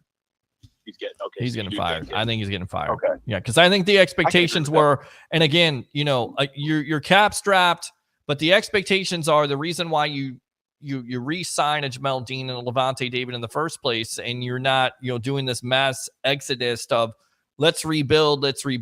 No, you bring in a bridge quarterback like Baker because you're still trying to compete to win this division. Everybody's saying they're trying to tank. They're not trying to tank. They're not trying to go through a rebuild. They're trying to go through a reload, if you will, and it has not worked out in their favor. So, what do you foresee, or not foresee, but I think you probably said it time and time again, people. Let's take today. What did you see as today? Why you end up? And that's the other thing. Do people realize? I mean, finally, we got the legs going. So what would they have? About 125, 128 yards. Yeah. Such an improvement, big time. It was good to see, and we still lose. Yep. But I mean, what did you see today, and what are you seeing as a problem? I mean, Bowles is obviously lack of urgency. I mean, how many times have we seen this team get down 17-3 or 10-3 or 13-3 and not scored? They've not scored a friggin' touchdown this year on their opening drive. Like, what? You're that bad of an offense to not do that? Like in the first quarter, you're not able to score a touchdown? Like, what is going on here? Like, it's the urgency. It's the fact of we continue to see communication breakdowns and busts in coverage. And I just go back to this, and I know people don't like me to say this, but at a time the Bucs hired a Lovie Smith. Well, the reason why they hired a Lovie Smith, why? Because you had a god-awful defense for Greg Schiano. And that defense actually got worse under Lovie Smith. So not only was your head coach and the performance of the team was down, but the defense, which is what you hired him for in the first place, was awful. And I look at the same thing with Todd Bowles. Like, coming into the year, I think the plan was you start Baker, you tread some water, your defense is able to keep you in games. And that's what it was working out to be the first 3-1 start. And that has completely backed. Like, the defense is not able to do that. Oh, yeah. And then on top of it, your offense is already struggling because you have a new play. I mean, there's so many things that you could you point out and you go, sure, this is not working. This is not working. This is not working. This is not working. Again, is it all on just one facet of the game? No, of course not. Of course it's not. Marine. I don't know. I sort of saw this happening a few weeks ago, and it might have been a little bit too much to say at that moment, but saying that I thought he lost the locker room, and I just saw this to be a gradual issue. And I just think I don't know if he's lost the locker room, but I think if you continue to lose, 1-6, man, since the bye is pretty god awful. Yep. It's not good, man. Not good. Marine, thanks a lot for the call. Appreciate you. Use that second call if you like to. Okay, my friend? All right. Appreciate you. Good stuff. Open phone line, 727-255-0391. It's 727-255-0391. Adam Weiler says Baker is not the reason we lost. 20 points is enough to win if you have a stout defense. But the problem is you don't have a stout defense. And a lot of people will point to and say, well, if you score more points during the season where your defense is playing and balling out, you have more wins. Fair point. All right, let's go out to the phone lines. What's your name? Where you calling from? You're on the Sports Web. Hey, what's up, Peter? It's me, Javon Outlaw. What's up, brother? What's going on, buddy? You never called this show before. You've always commented, so welcome to the evolution, man. Hey, thank you for having me. Man. Always welcome, by the way. Always welcome. Yeah, I haven't been calling because it's nothing for me to talk about the way we've been playing. So it's like, listen, man, there's always the stuff to talk about through Tampa Bay Buccaneers, especially with you, my friend. Come on. Yeah. But first thing we have to do is like anything. Todd Bowles, to me, he's gonna be fired at the end of the season. He's not gonna be fired after Carolina. None of that. If you lose to Carolina, he's not gonna be fired. No. Second of all, you have to like I said, you have to reevaluate everything. I honestly, I think Devin White, I think this is his last leg. I think he won't be back next season. I think he'll be somewhere It seems else. like he's playing on his last leg at this point. I mean, is a guy, how old is this guy? And is he dealing with an injury? Like, I kind of wonder, like, he had an injury at the beginning of the season. Has he been dealing with injuries the full season, and this is why he's playing so bad? Or Well, who knows? Because it's like what previous calls were saying. Like, when Levante is in there, he excels. He does what he does. When Levante is not in there, he doesn't excel. And that's the same thing with if you want to see what Dennis can do. Dennis played his ass off today. He played his ass off. He did decent today and stuff like that. He did. So they hit something with them. And people need to stop talking about that firing Jason Light. That's not going to happen. It's not happening. It's not happening. The Blazers have confidence in Jason Light, and Jason Light deserves an opportunity to, if he wants to hire his own head coach and rebuild this team, why not? Let him do it. You know, why you got to clean house? Bucs fans were like, clean house. Let's clean house. Like, you clean house every 2 to 3 years. Guess what? Your house is going to be messed up, but it's not going to be clean. It's going to be messed up. Right. And then when you spoke about that Lovey situation, that I don't know if you remember, but I remember that press conference Jason Light did. He was messed up over that. He was messed up over that because he had to do what he had to do. Yep. And that wasn't his call. That was the Glazier call. They was like, nope, you got to do it. You know what I mean? And he didn't want to. I remember they was going back and forth with it to the wee hours. He didn't want to let him go, but he had to do it. So this, like I said, this is just growing pains. Like I was telling people, we're going to have more money in the cap next season. We're going to see what happens. You know, it all depends on a lot of players. We have to improve the O-line. We may have to improve some areas in the defensive area. We might have to get a better running back. It all depends on what Mike Evans do. It looks like we're going to have a top 10 pick. So we don't know which direction they may go. We may go quarterback. Hell, we may go wide receiver in the first round, depending on what happens with Mike Evans. We may look into free agency. We don't know. We don't know, because it's like what you said. We all had this expectation for this season, and it's just not working out. It's just not working out. I think like you said, the reason we signed Baker Mayfield and went with him as a starter because we had the experience. And people have to factor in, we had no money. That's why we signed a lot of cats to 1-year deals. We have no money. As much as I want to sit here and say you got money because the Saints are able to do it and maybe circumvent it, it seems like the Bucs have no money and they have all this dead money, and they do have all this dead money. So that's why they weren't able to do that. And again, I always ask fans this, they go, well, we had no money this year, but Jason Light should have did, more, or they shouldn't have went all on Brady. Wait a minute. You're not going to go all in on Brady if you have an opportunity to win another Super Bowl? Of course you are. Come on, man. Stop it. Stop we all did that. Look, guarantee if BA didn't have some health issues last season, he would have been coaching. It would have been totally different. And another thing too, I don't think there's enough players on that team holding each other accountable. They're not holding each other accountable. Correct. And that's the whole thing. The whole difference vibe when we had BA, he held people accountable. He didn't care if you was a star or you was the 7th round pick. If he felt something was wrong, he was going to let you know about it. Yep. And that's where the whole JPP came in. He held people accountable. Brady held people accountable. When he blasted the O-line against Chicago when he played, he held them accountable. And that's what people got to do. Somebody has to step up and start holding people accountable. I could put it on coaches all day.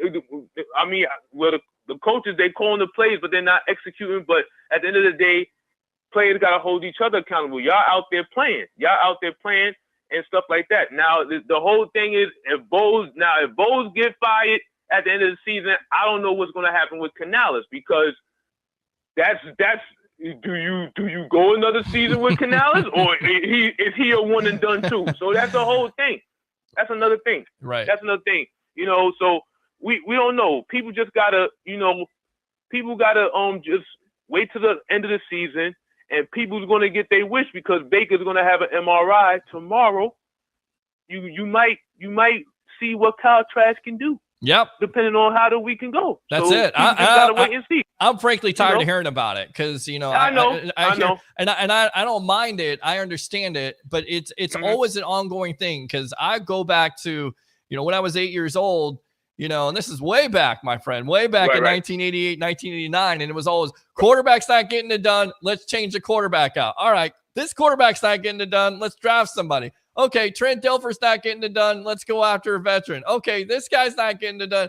Like, it's always a quarterback merry-go-round when it comes to being a Tampa Bay Buccaneer fan. And the thing is that's very constant and very consistent with the fan base is the most popular guy is always the backup quarterback. Like, it's not always on the quarterback. Now, am I going to sit here and tell you that the quarterback is not one of the main positions? Of course, but just watching football and knowing football and being a Bucs fan for a long time, there's a lot other things that play into it. And it comes back down to your offensive line, your balance of your offense, your guys catching the ball. I mean, friggin' Javon, how many drops have we seen here the last couple of weeks, man? They have costed this team major situations.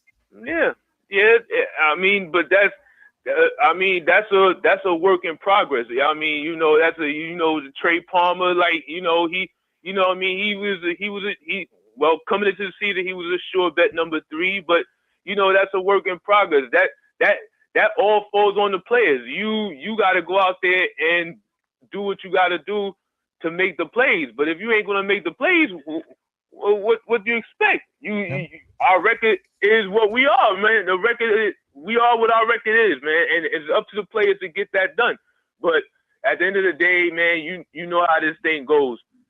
When the season is over, I expect to see the Buccaneers fire Todd Bowles. I expect it. I just expect it. It don't, like I said, it don't matter if we lose to Carolina next week or whatever. I still expect it because I don't think he's the guy. Like, I mean, and I know he's BA's successor or whatever, but at the end of the day, being a successor doesn't equal results. And Bowles' record is similar to what it was when he was with the Jets. Correct. 12. Correct. Trending in that direction. You know what I'm saying? It's basically like you said. It's either we win the division or you getting fired. And the way it's looking now, Atlanta is like, oh my God, like, oh my God, like superior. Atlanta, I'm like, Jesus Christ. Right. You know what I'm saying? Jesus Christ. Like, of all teams, Atlanta, I'm like, God, Jesus Christ. You know what I mean? So I don't know. Time is going to tell. We'll see. We just got to ride out these last weeks of the season and see what we can do. See what happens. I love it. That's Great cool, stuff, Javon. Definitely don't be a stranger. Definitely use your second call. All right, my friend? All right, man. Thank you. No problem. Man, no appreciate problem. you. I'm going to give you the Ric Flair right there. There we go. Good stuff there by Javon Outlaw, who's a long time. He's been on this show before. You Bucs fans are welcome. I love you Tampa Bay sports fans, especially you Bucs fans, because you know how it is. So you will ride this out. We'll see how long you can ride it out. It's not over yet, but the way they're playing is not great. Let's go back out to the phone lines here. Coming up on a third hour of the Sports Web post-game edition as the show keeps on going. What's your name? Where are you calling from? You're on the Evolution. My name is Edson. What's going on, How you Edson? guys doing? Doing good, buddy. What do you your thoughts on this loss today by the Tampa Bay Buccaneers 27-20? Well, man, it's been a rough season, man. And I've been, like the other guy said earlier, I hated to be like one of the guys who just always, talking crap about the team and, always, but we do this almost every year, minus the years that we had Tom Brady, but we'll do okay in the season. And then we'll just crap out the rest of the way. And then we'll be like the 13th or 14th pick. That's pretty normal for us. But I just don't understand why we keep going after these subpar guys. As far as, I'm sorry, it's really tough, man, to watch. Of course it is. Of course it is. It's tough to watch every Sunday because the expectations are there. And of course you want this team to win. And look, they won 8 games last year. They won a division. Any other division, they don't win. And then they get their doors blown off by the Dallas Cowboys. And you come into this year and you're thinking, you know what? Maybe that was a mirage. Maybe it was Tom Brady. Maybe it was, I wanted to be optimistic about Baker Mayfield. Right. And he's shown flashes. Right. But he's just, can we all agree? Well, can I ask you your opinion? Go for it. Did you believe that he was the guy coming in? I thought he would have a turnaround in this Dave Canales offense because of what Canales did in Seattle with Geno Smith. I had some reservations about him, and I'll tell you why. And this is what I said at the beginning of the year. If he could control the decision-making process, and we knew coming in the turnover situation was bad. It was up there with Jameis Winston, and he already dealt with the quarterback. If he could get that in control, and the way you do that is if you have a running game. And I still feel like if the Bucs had a consistent running game, you watching here, Greek, my co-host, if the Bucs had a consistent running game, you take the pressure off the passing game, and you don't force yourself to throw, over 35, over 40 times a game. And I think you're good with that. Now that you don't have the running game, now you start to see, but it seems like an every week occurrence where, not only is Baker locking on a number one wide receiver, but also he's still throwing in double and triple coverage. Like, what are you looking at? Like, I go back to the Atlanta game. I'm in the press box. I'm watching it. You don't make that throw. You make the throw to Rachaad White there. You check it down. A lot of people say, well, at least he's not a check down quarterback. It's the proper play to make because it gives you new life and you live to fight another day. Instead, you try to force the ball because you see something, you throw in double coverage, and it doesn't work out for you. Not only do you not get points on the board, but you give the other team momentum, and it's just a killer. I mean, that's how much that's why, a lot of the top quarterbacks in the league, people go, well, Josh Allen, I wish we had Josh Allen on a Via Vea. Not me, because I don't know what Josh Allen is. Whether it's the offensive scheme or whatever, the last couple of years, he's shown that he's a gunslinger quarterback. He's going to make some throws and win you some games. And also, he's going to throw you some games here, and he's going to throw you some opportunities to where your fan base is going to be like, why the hell is he making that throw? Why is he trying to put that throw in that small window when there's no business of him doing that? Either take the sack, throw it away. So to answer your question, I had some doubts about Baker, but I understood coming into it that first, the Bucs were not a Super Bowl team. I never said they were a Super Bowl team. I said they could win this division with 10 wins on the prefaces that if you run the ball and take the pressure off of Baker Mayfield, that I think you could be okay. Furthermore, I knew this offense would struggle at first, but you had a defense in there that was veteran-laden where Carlton Davis is saying, you know what, we're going to do all this and do that. You'd be okay. You win some close games and maybe boring football, but you win some close games. That's been the complete opposite of everything that has been happening this year. Yeah. So it's been disappointing. So to answer your question in a short form, did I think Baker was the long-term guy? No, I did think he would have some success in this offense on the prefaces of having a balanced attack with your running game. Thank you. I thought this, I was a little bit more like, I was a little bit less. When we signed him, I was just like, no, this isn't going to work. It's not going to work. And what frustrates me more is we have a lot of weapons on this team as far as like offensive weapons, like Chris Godwin and Mike Evans and Kate Auden. Like, these guys are weapons. And a lot of teams they're doing better than us, they don't have as many weapons as we do. But we still find a way to just like stub our toe every game and find a way to lose. Yeah, and you find a way to lose, and you're not getting those weapons involved in your game plan early, and you come out of the blocks, and it's a slow start. And it's just like, I'm so sick of this. Like, I'm sick of it myself. I watch a lot of football. I love watching football. But every game, when watching the Tampa Bay Buccaneers, the one thing you will always know is they're never going to get off to a fast start. And the drive today is a perfect example. You get to the goal line, and it may have been a touchdown. It may have been a touchdown there. But why are you sneaking it to Baker Mayfield when you have a running back at that point where you can run it in and get it? Get that touchdown. Run it at the 1 yard line, and you're in the red zone. You get 6 points out of that situation when you have like first and goal. And why? Because play calling or because critical penalties. It's disappointing, but it's a common occurrence, especially with slow starts for this team. And to me, that's not just on the players. That's a direct reflection of the coach. The coach has to come out, establish the tempo, score points early. Can you imagine this team scores points early? How much better off you feel about this team going forward? You're not down. You're not against the wall. You're able to play with the lead. You're able to open up your playbook. You're able to be more balanced. You don't have to pass the ball right away. You don't have to give up on your running game. And to their credit, they were able to be successful with the run game. But there's a lot. My co-host is about to get on here, Harry the Greek, has preached at the top of the mountains about this year that they don't run the ball enough. Well, and my thing is they may not run the ball enough, but the reason why they don't run the ball enough is because they're down early in these games and they have these lackadaisical starts. So, of course, they can't run the ball if you're down 20-7 or 27-7 like you were last week, and in this game 17-3. I hope that makes sense. But we did have a pretty good day running the ball today, didn't we? Yeah, you did have a good day. Lost. You did. You still lost. Yeah. We yeah. still lost. Yeah. So I mean, I agree with that as far as with the running game and everything, but with this, I mean, I can't really think of any other game that we had that was, as far as running, that was pretty good this game. But we still found a way to lose, and it's just like, well, where do you turn? What's the answer now? What do we put Kyle Trask in? Do we bench Baker Mayfield, put Kyle in?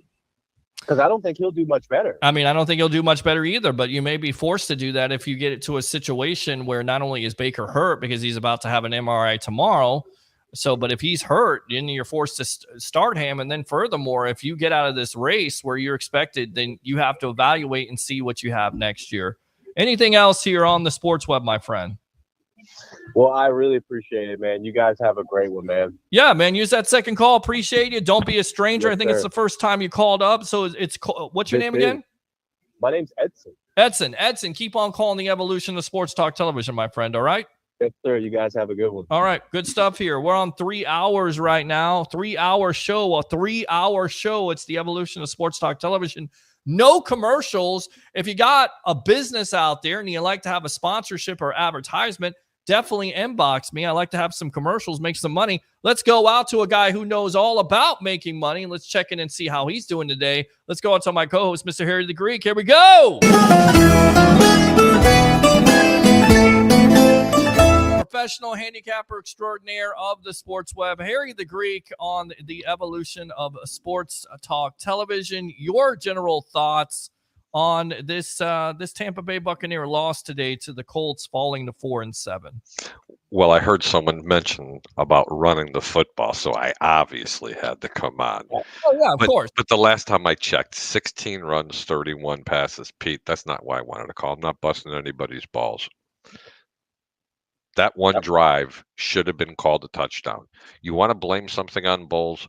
Blame the fact that you didn't throw the challenge flag because the ball crossed the plane. Yeah. I've watched the replay many times. He landed on top of the guy, which didn't make him down. When he rolled over, the ball was on the plane. Now it's 7-0. Totally different outcome. Now, here comes Kyle Trask. I don't remember exact play what it was. I think it was the second play after that, and I think Baker had to come out. Kyle threw a ball in the corner of the end zone. By the way, I don't know if anybody noticed, but he actually could see over the lineman, actually threw a dime. It could have been a little tighter. He didn't get his 2 feet in bounds, but you know what? I was happy with what I seen from there. But why didn't they throw the challenge flag, Pete? Why didn't Todd Bowles throw that challenge flag? What, are you afraid to find out it was a touchdown? Well, you're afraid to give out timeouts because Todd Bowles loves to keep his timeouts because somewhere there is a clause in his contract that if he keeps so many timeouts during the year that he gets paid. I have no idea. I don't understand it. I don't understand why. Did you think it was a touchdown, or it really didn't cross your mind? I'm just asking.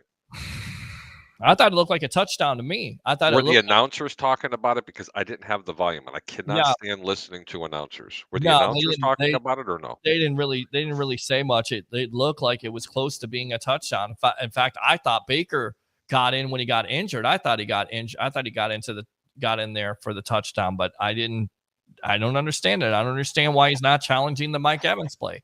And that's the problem. You get into the red zone, you score 6 points. Yeah, and you're first and goal. I mean, that's not going to.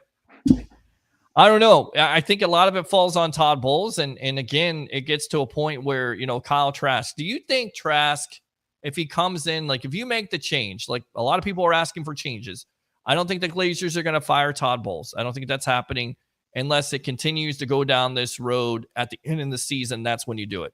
Does the change need to be made to Kyle Trask as the starter? Does the offense improve? What do you say? What do you see out of Baker Mayfield? Because I know when we were talking about this in the offseason, and I always thought this would work, is if you put the onus on the running game because it is your balance, then it takes, the opportunity for, Baker Mayfield to throw a lot of passes, which therefore, that rectifies the situation of he's not going to be able to turn over the ball. And he's still making decisions where you're just like scratching your head, like, what is this guy doing? Like, why is he locking on to his number one wide receiver without looking for a guy that's wide open, which we saw that today. We saw that throughout the season. And then also, why is he throwing in double and triple coverage? Well, I think your question is would there be a difference if Kyle Trask was to come into the game? So I'll address it on multiple answers. As far as him throwing in the triple coverage, he's a gunslinger, man. He's from the genes of Brett Favre and Jay Cutler. Unfortunately, he's neither one of those two quarterbacks.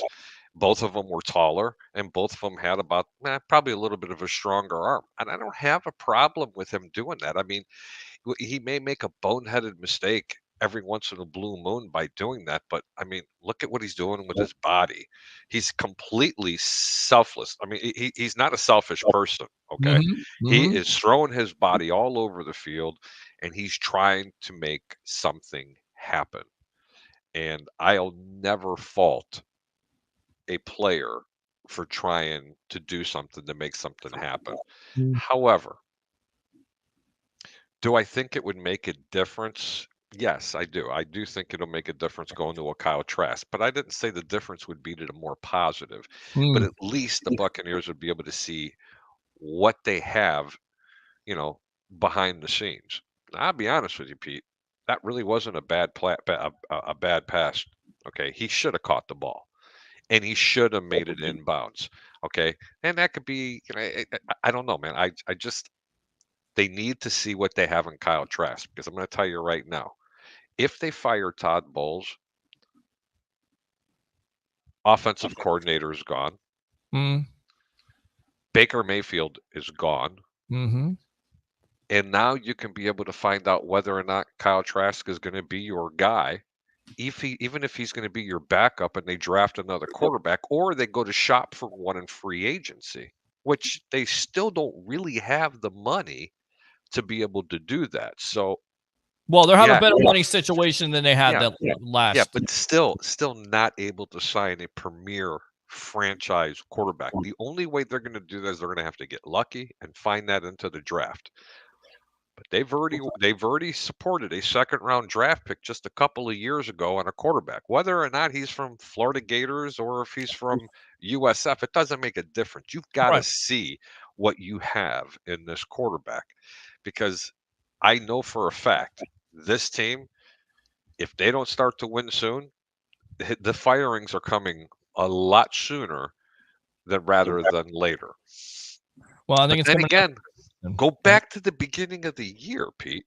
Yeah. When Vegas and most pundits had this team winning 3 games. Well, 6 games. I think 6 games was the limit. It felt good. 3. 3 is what the pundits had this team winning, maybe 4. I'm the one that went on a limb and said, look, this team still has talent. You're bringing Baker in, whether it was Baker or Trask. I said this team was a minimum of 10-win team because they had that talent. That defense was still intact. Yeah. And then something happened around game 5. I don't know what it was, but it wasn't pretty, and it got really shitty real quick. And whether or not people figured out what Canales was doing, I don't know.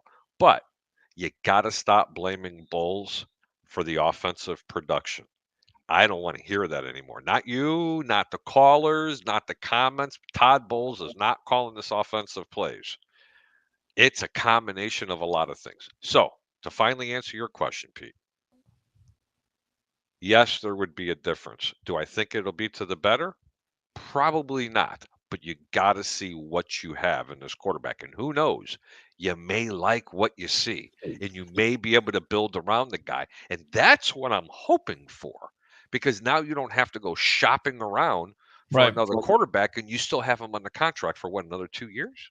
Well, that's what I said. I mean, and again, we're on with Harry the Greek. I mean, you win any way it goes, because if you find out that he is your franchise quarterback, then you don't have to draft one in the top 10 or top 15 where you're going to be. You may not get an opportunity to draft a quarterback because you still may put some wins together, although right now it's not looking good. And then the offensive line sucks, Pete. It's not good. It's bad game. putrid. Yeah, it's not good. Absolutely putrid. Yeah, I don't think Tristan Wirfs will have a game like that again. Hopefully not. But the interior line just not moving anybody. The biggest loss for this team was obviously Ryan Jensen. They're missing Ryan Jensen. They're missing his physicality. They're missing his toughness and his attitude. You don't have that. Robert Hainsey's a guy. To me, he's just a guy. Hainsey is a third string offensive lineman. Not even a second string offensive lineman, let alone, hey, and the cat's saying hello, let alone a front line O lineman. They need help. And in the draft, and that's why I'm hoping that Trask does develop.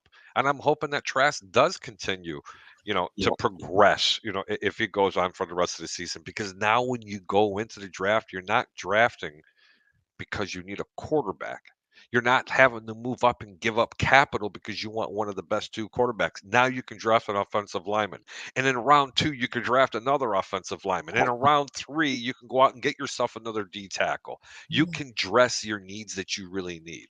Right. You could draft a cornerback or you could draft a safety, or you could go so many positions at this point. And I think, anyway, yes. Little brother, yes. You're on 3 hours and 15 minutes, and I'm 5 minutes too long. I'm going back to my games.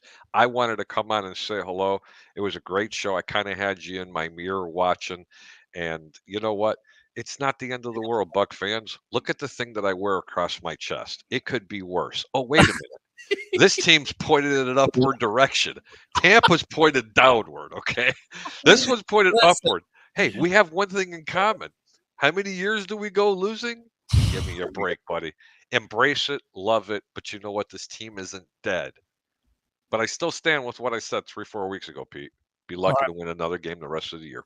Unfortunately. The way this team is playing right now, I don't disagree, my friend. We'll see. We'll keep a positive mindset here on the Evolution. Appreciate the time as always. Yes. And always keep your bets low and your returns high. The Greek is having another really good day. I had 3 picks. All 3 of them are in the house. And Philadelphia is the other pick. And they just came from the dead and are winning 28-24 with 3 minutes to go. Pete, God bless you, brother. We love you. We'll talk to you later. Love you too, brother. There you go. Harry the Greek, professional handicapper extraordinaire of the sports web. Open phone line, 727-255-0391. It's 727-255-0391. And you go, well, he's going 3 hours. Why is he going 3? Well, because I feel like it. We've got fan support here. We've got people calling. And there's something that's interesting to talk about. And what else do I got? I mean, I got my dog in the background. He's okay. We'll take him out in just a little bit, Alexander, as he's sleeping right now. Put him to sleep. I think he's about to wake up here in just a little bit. So we can talk Bucs football, commercial free, on the Evolution of Sports Talk Television. If you want to, get on the phone line, 727-255-0391. It's 727-255-0391. And I missed you guys. I haven't been going live as much because I've been doing some other things, trying to open up some other opportunities. So we'll give you a couple hours here. We'll give you 3 hours, and we'll see if we can go to 4, all right? We'll read these comments, and then we'll see how it shakes out. Bowles lost the locker room when he started throwing people under the bus. Again, I don't think he throws people underneath the bus enough. We need to make turnovers on defense. Absolutely, Michael. Good comment. I thought the same a few weeks back. Bowles will never take responsibility. Jim, we need a power back if we're running up the middle. McCollum also sucks. He has not been good at all. Devin White should just play outside linebacker 3-4. Just let him rush the quarterback. Agree with that. Can't depend on anyone on this team. The only thing you can depend on, going back to that, Tim, is the fact they're going to have slow starts. And they're going to mess up at critical times, which is what they've done lately. Been disappointing to watch this team.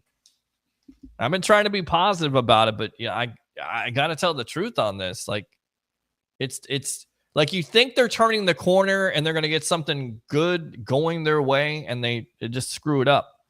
Number 1 wide receiver is what Casey's missing right now. If they had a chance to get Evans, they do it. He must sign with them at a cheaper price for at a chance of another ring before calling a career. I don't know if he's going to sign for cheap. I think he wants a certain number. He's going to look at the market and see where, you go at that point.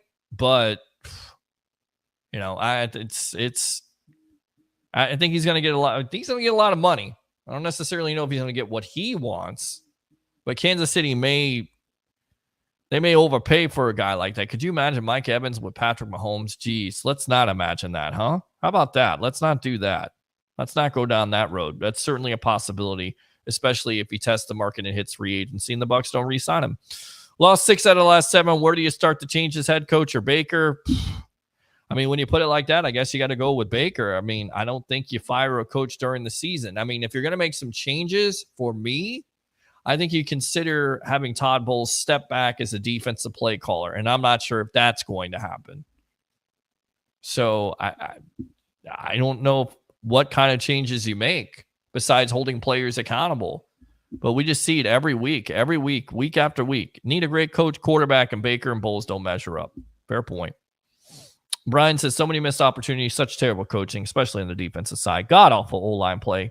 Wide receivers who can't catch the damn ball. Quarterback who's constantly scrambling for his life. The team is a complete embarrassment. Playoffs, are you kidding me? Just tank the rest of the season. Fire Bowles. Grab a high draft pick in next year's draft. Couldn't be more disgusted, Brian. I'm sorry. Good comment. I understand. Dave says, why didn't Bowles challenge the Payne Durham catch that was actually a touchdown, or trust Mike Evans saying that he made the catch? I don't know. It looks like Payne Durham made a catch. It looked like he got a touchdown there, didn't it? And they didn't go for that either. I don't know. That's the part of coaching. You know, it doesn't just come down to clock management and using your timeouts, but it's that situational football that separates you from the good to great to extraordinary coaches in the National Football League, right? And when you mess up in those situations, then it's going to cost your team also. Again, as a defensive coordinator, you have to worry about, some things, how to cover, how to game plan your defense and coverages and stuff like that. Now you have to worry about everything. You got a full plate. I mean, that's why a lot of coordinators don't necessarily transition over to the league, because they can't handle those responsibilities. I keep it going. I'm going to keep it going. Fire Bowles and take Devin White with you. You got that right there. Okay. This team has gone to complete ever since Arians handed the reins to Bowles. Bowles was a failed head coach elsewhere. Why did we take him as a head coach in the first place? This is on ownership and Jason Light. I don't know that situation. I know a little bit of that situation. I know there was a Tom Brady thing with Bruce Arians, somewhat, or Arians stepping down, health reasons, whatever. I don't know. We went through it. I don't know all the details of that situation.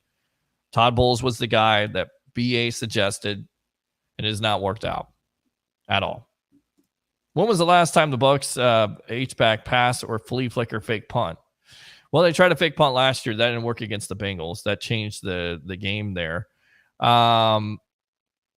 H-back pass, no, but they did do a wide receiver pass. It was Godwin to Palmer, I think, in the New Orleans game. That didn't necessarily work out. Brian says, I'm fully confident that Bowles being a head coach was a major factor why Brady decided to retire instead of playing another season or two.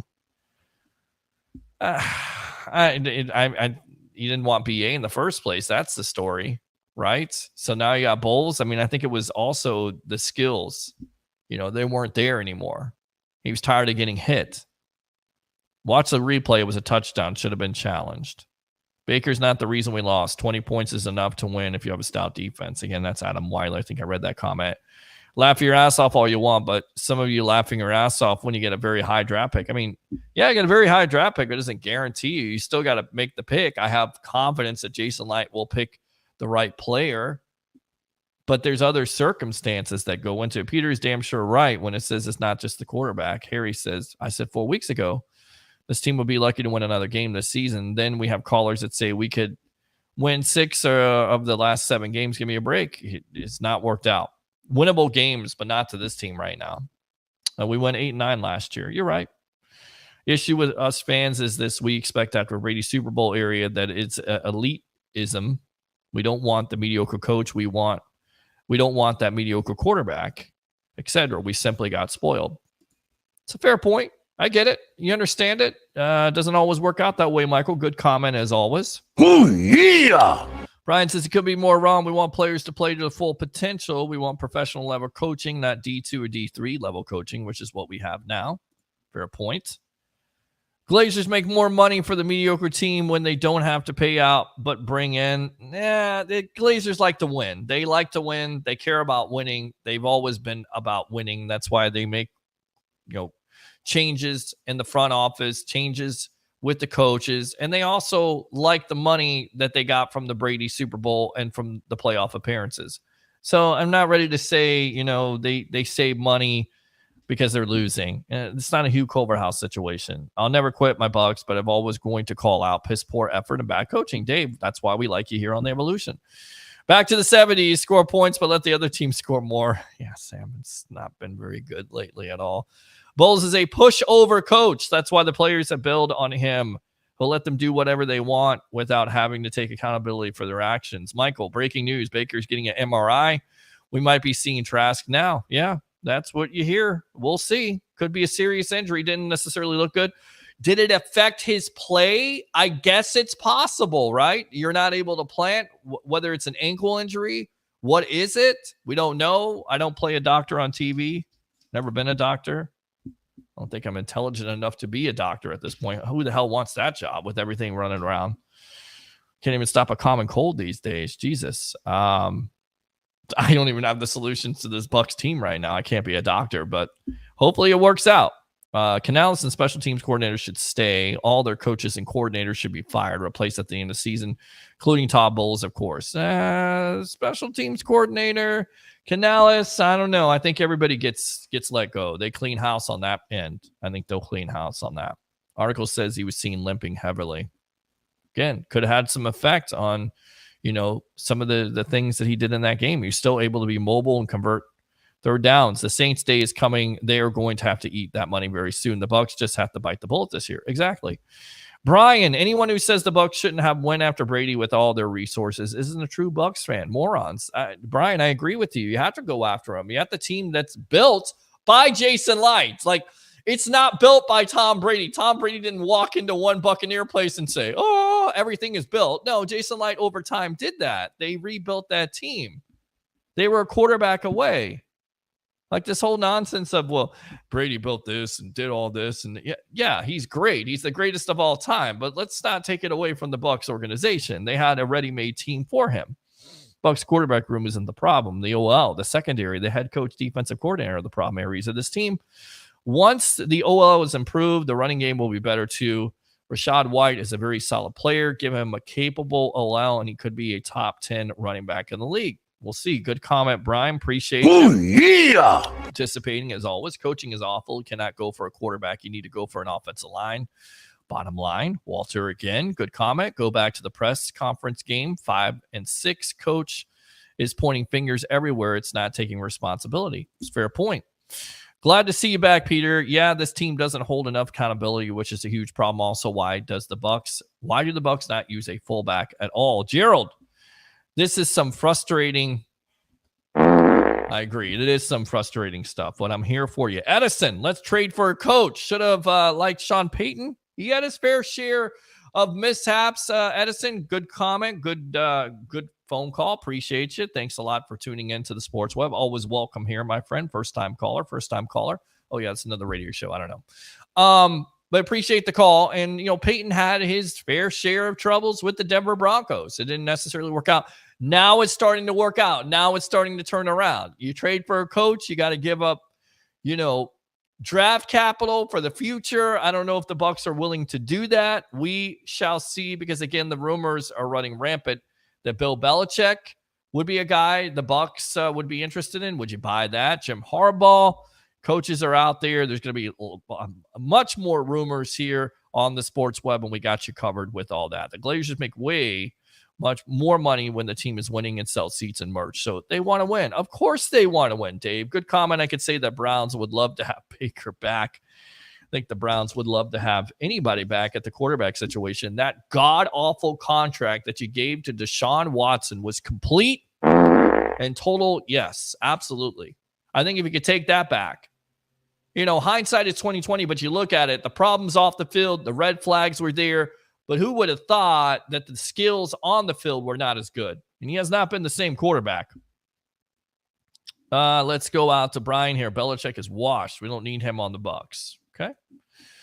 Braun says, I've been a true fan since 1976. Let's be honest. We are one of the worst teams in the league now. Very high draft pick will not fix this. Some major changes need to happen. It will still take a few years. Bottom line, something needs to be done. Go Bucs. Go Bucs. I like it. It's a good, positive comment. I agree. We're here for you on the Sports Web. We understand the frustration. 3 hours and nearly 30 minutes on the clock here. Let's go out to the numbers, and then I think we're going to wrap it up for the night because my voice is tired. I'm hungry, and I have to make myself some food. And then I also have to walk my dog. But we may be back here tomorrow night at 9 o'clock talking about what else, the Tampa Bay Buccaneers, and where they go from there.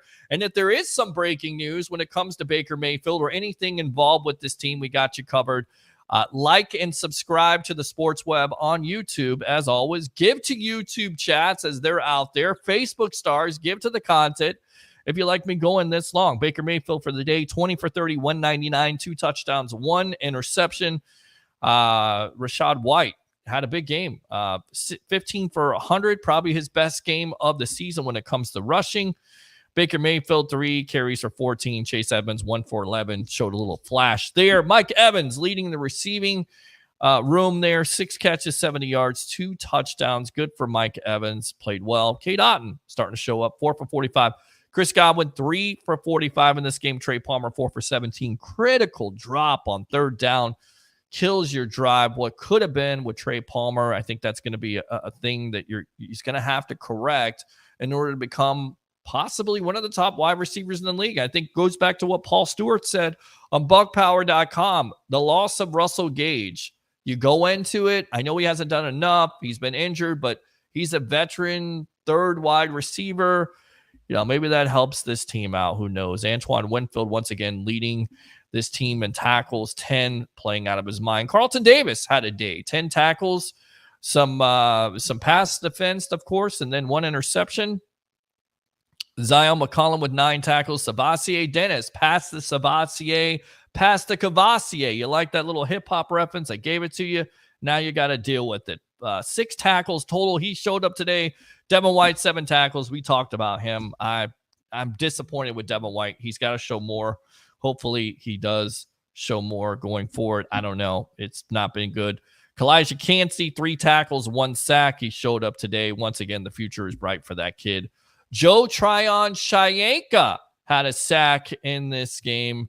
So the Bucs did, had some flashes and they did get some pressure, but it wasn't there enough today. And again, it goes back to what we talked about coming into this game. If you put pressure on Gardner Minshew, he'll give you some turnovers. They didn't do enough of that. All right, let's go back out to the comments and we'll wrap it up for the night.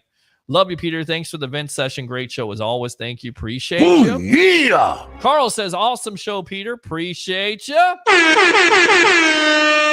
go on to Michael. Peter, as always, thank you for what you did. Have a great night. Go Bucs. Go Bucs. How about them Bucks, baby? Yes. Thank you, Peter. Have a good night. We shall. Thank you, KR. Appreciate you. Brian says, Josh Allen is a bigger version of Baker Mayfield, a high-risk, potentially high-reward quarterback that's going to make plays, but also is going to throw picks, and the Buffalo Bills are finding that out in a hard way, the hard way, if you will. And Brian says, great show, man. First-time viewer. Keep up the great work. Appreciate you, Brian. Thank you very much. So again, to recap it, if you don't know, you've been under a rock, you haven't been watching this show for nearly over 3 hours. The Bucs lose 27-20 to fall to 4-7. They play the Carolina Panthers next week. An MRI for Baker Mayfield will be done tomorrow. We'll see what happens and transpires. Once again, like and subscribe to the Sports Web on YouTube. Like I Love St. Pete, Bucs Life, and friend me on Facebook if you like to, or follow me at Peter H. Blake. And do 3 things. Cheer up, Bucs fans. Thanksgiving weekend is over. It's time to get back to work. Let's see if this Bucs team can get on the winning track. We'll be live at Raymond James Stadium next week on the field, no matter how late it is. 3 things. You know it, you love it, you got to have it. Bring your passion, bring your excitement. Just don't bring any nonsense. I'm your host, Peter Blake, your Rolex reporter. What time is it? It's my time. And for fans of the Sports Web and the Tampa Bay Sportsman, it's your time. Have a good night. Bucs lose 27-20, and we'll see you soon here on the evolution of Sports Talk Television.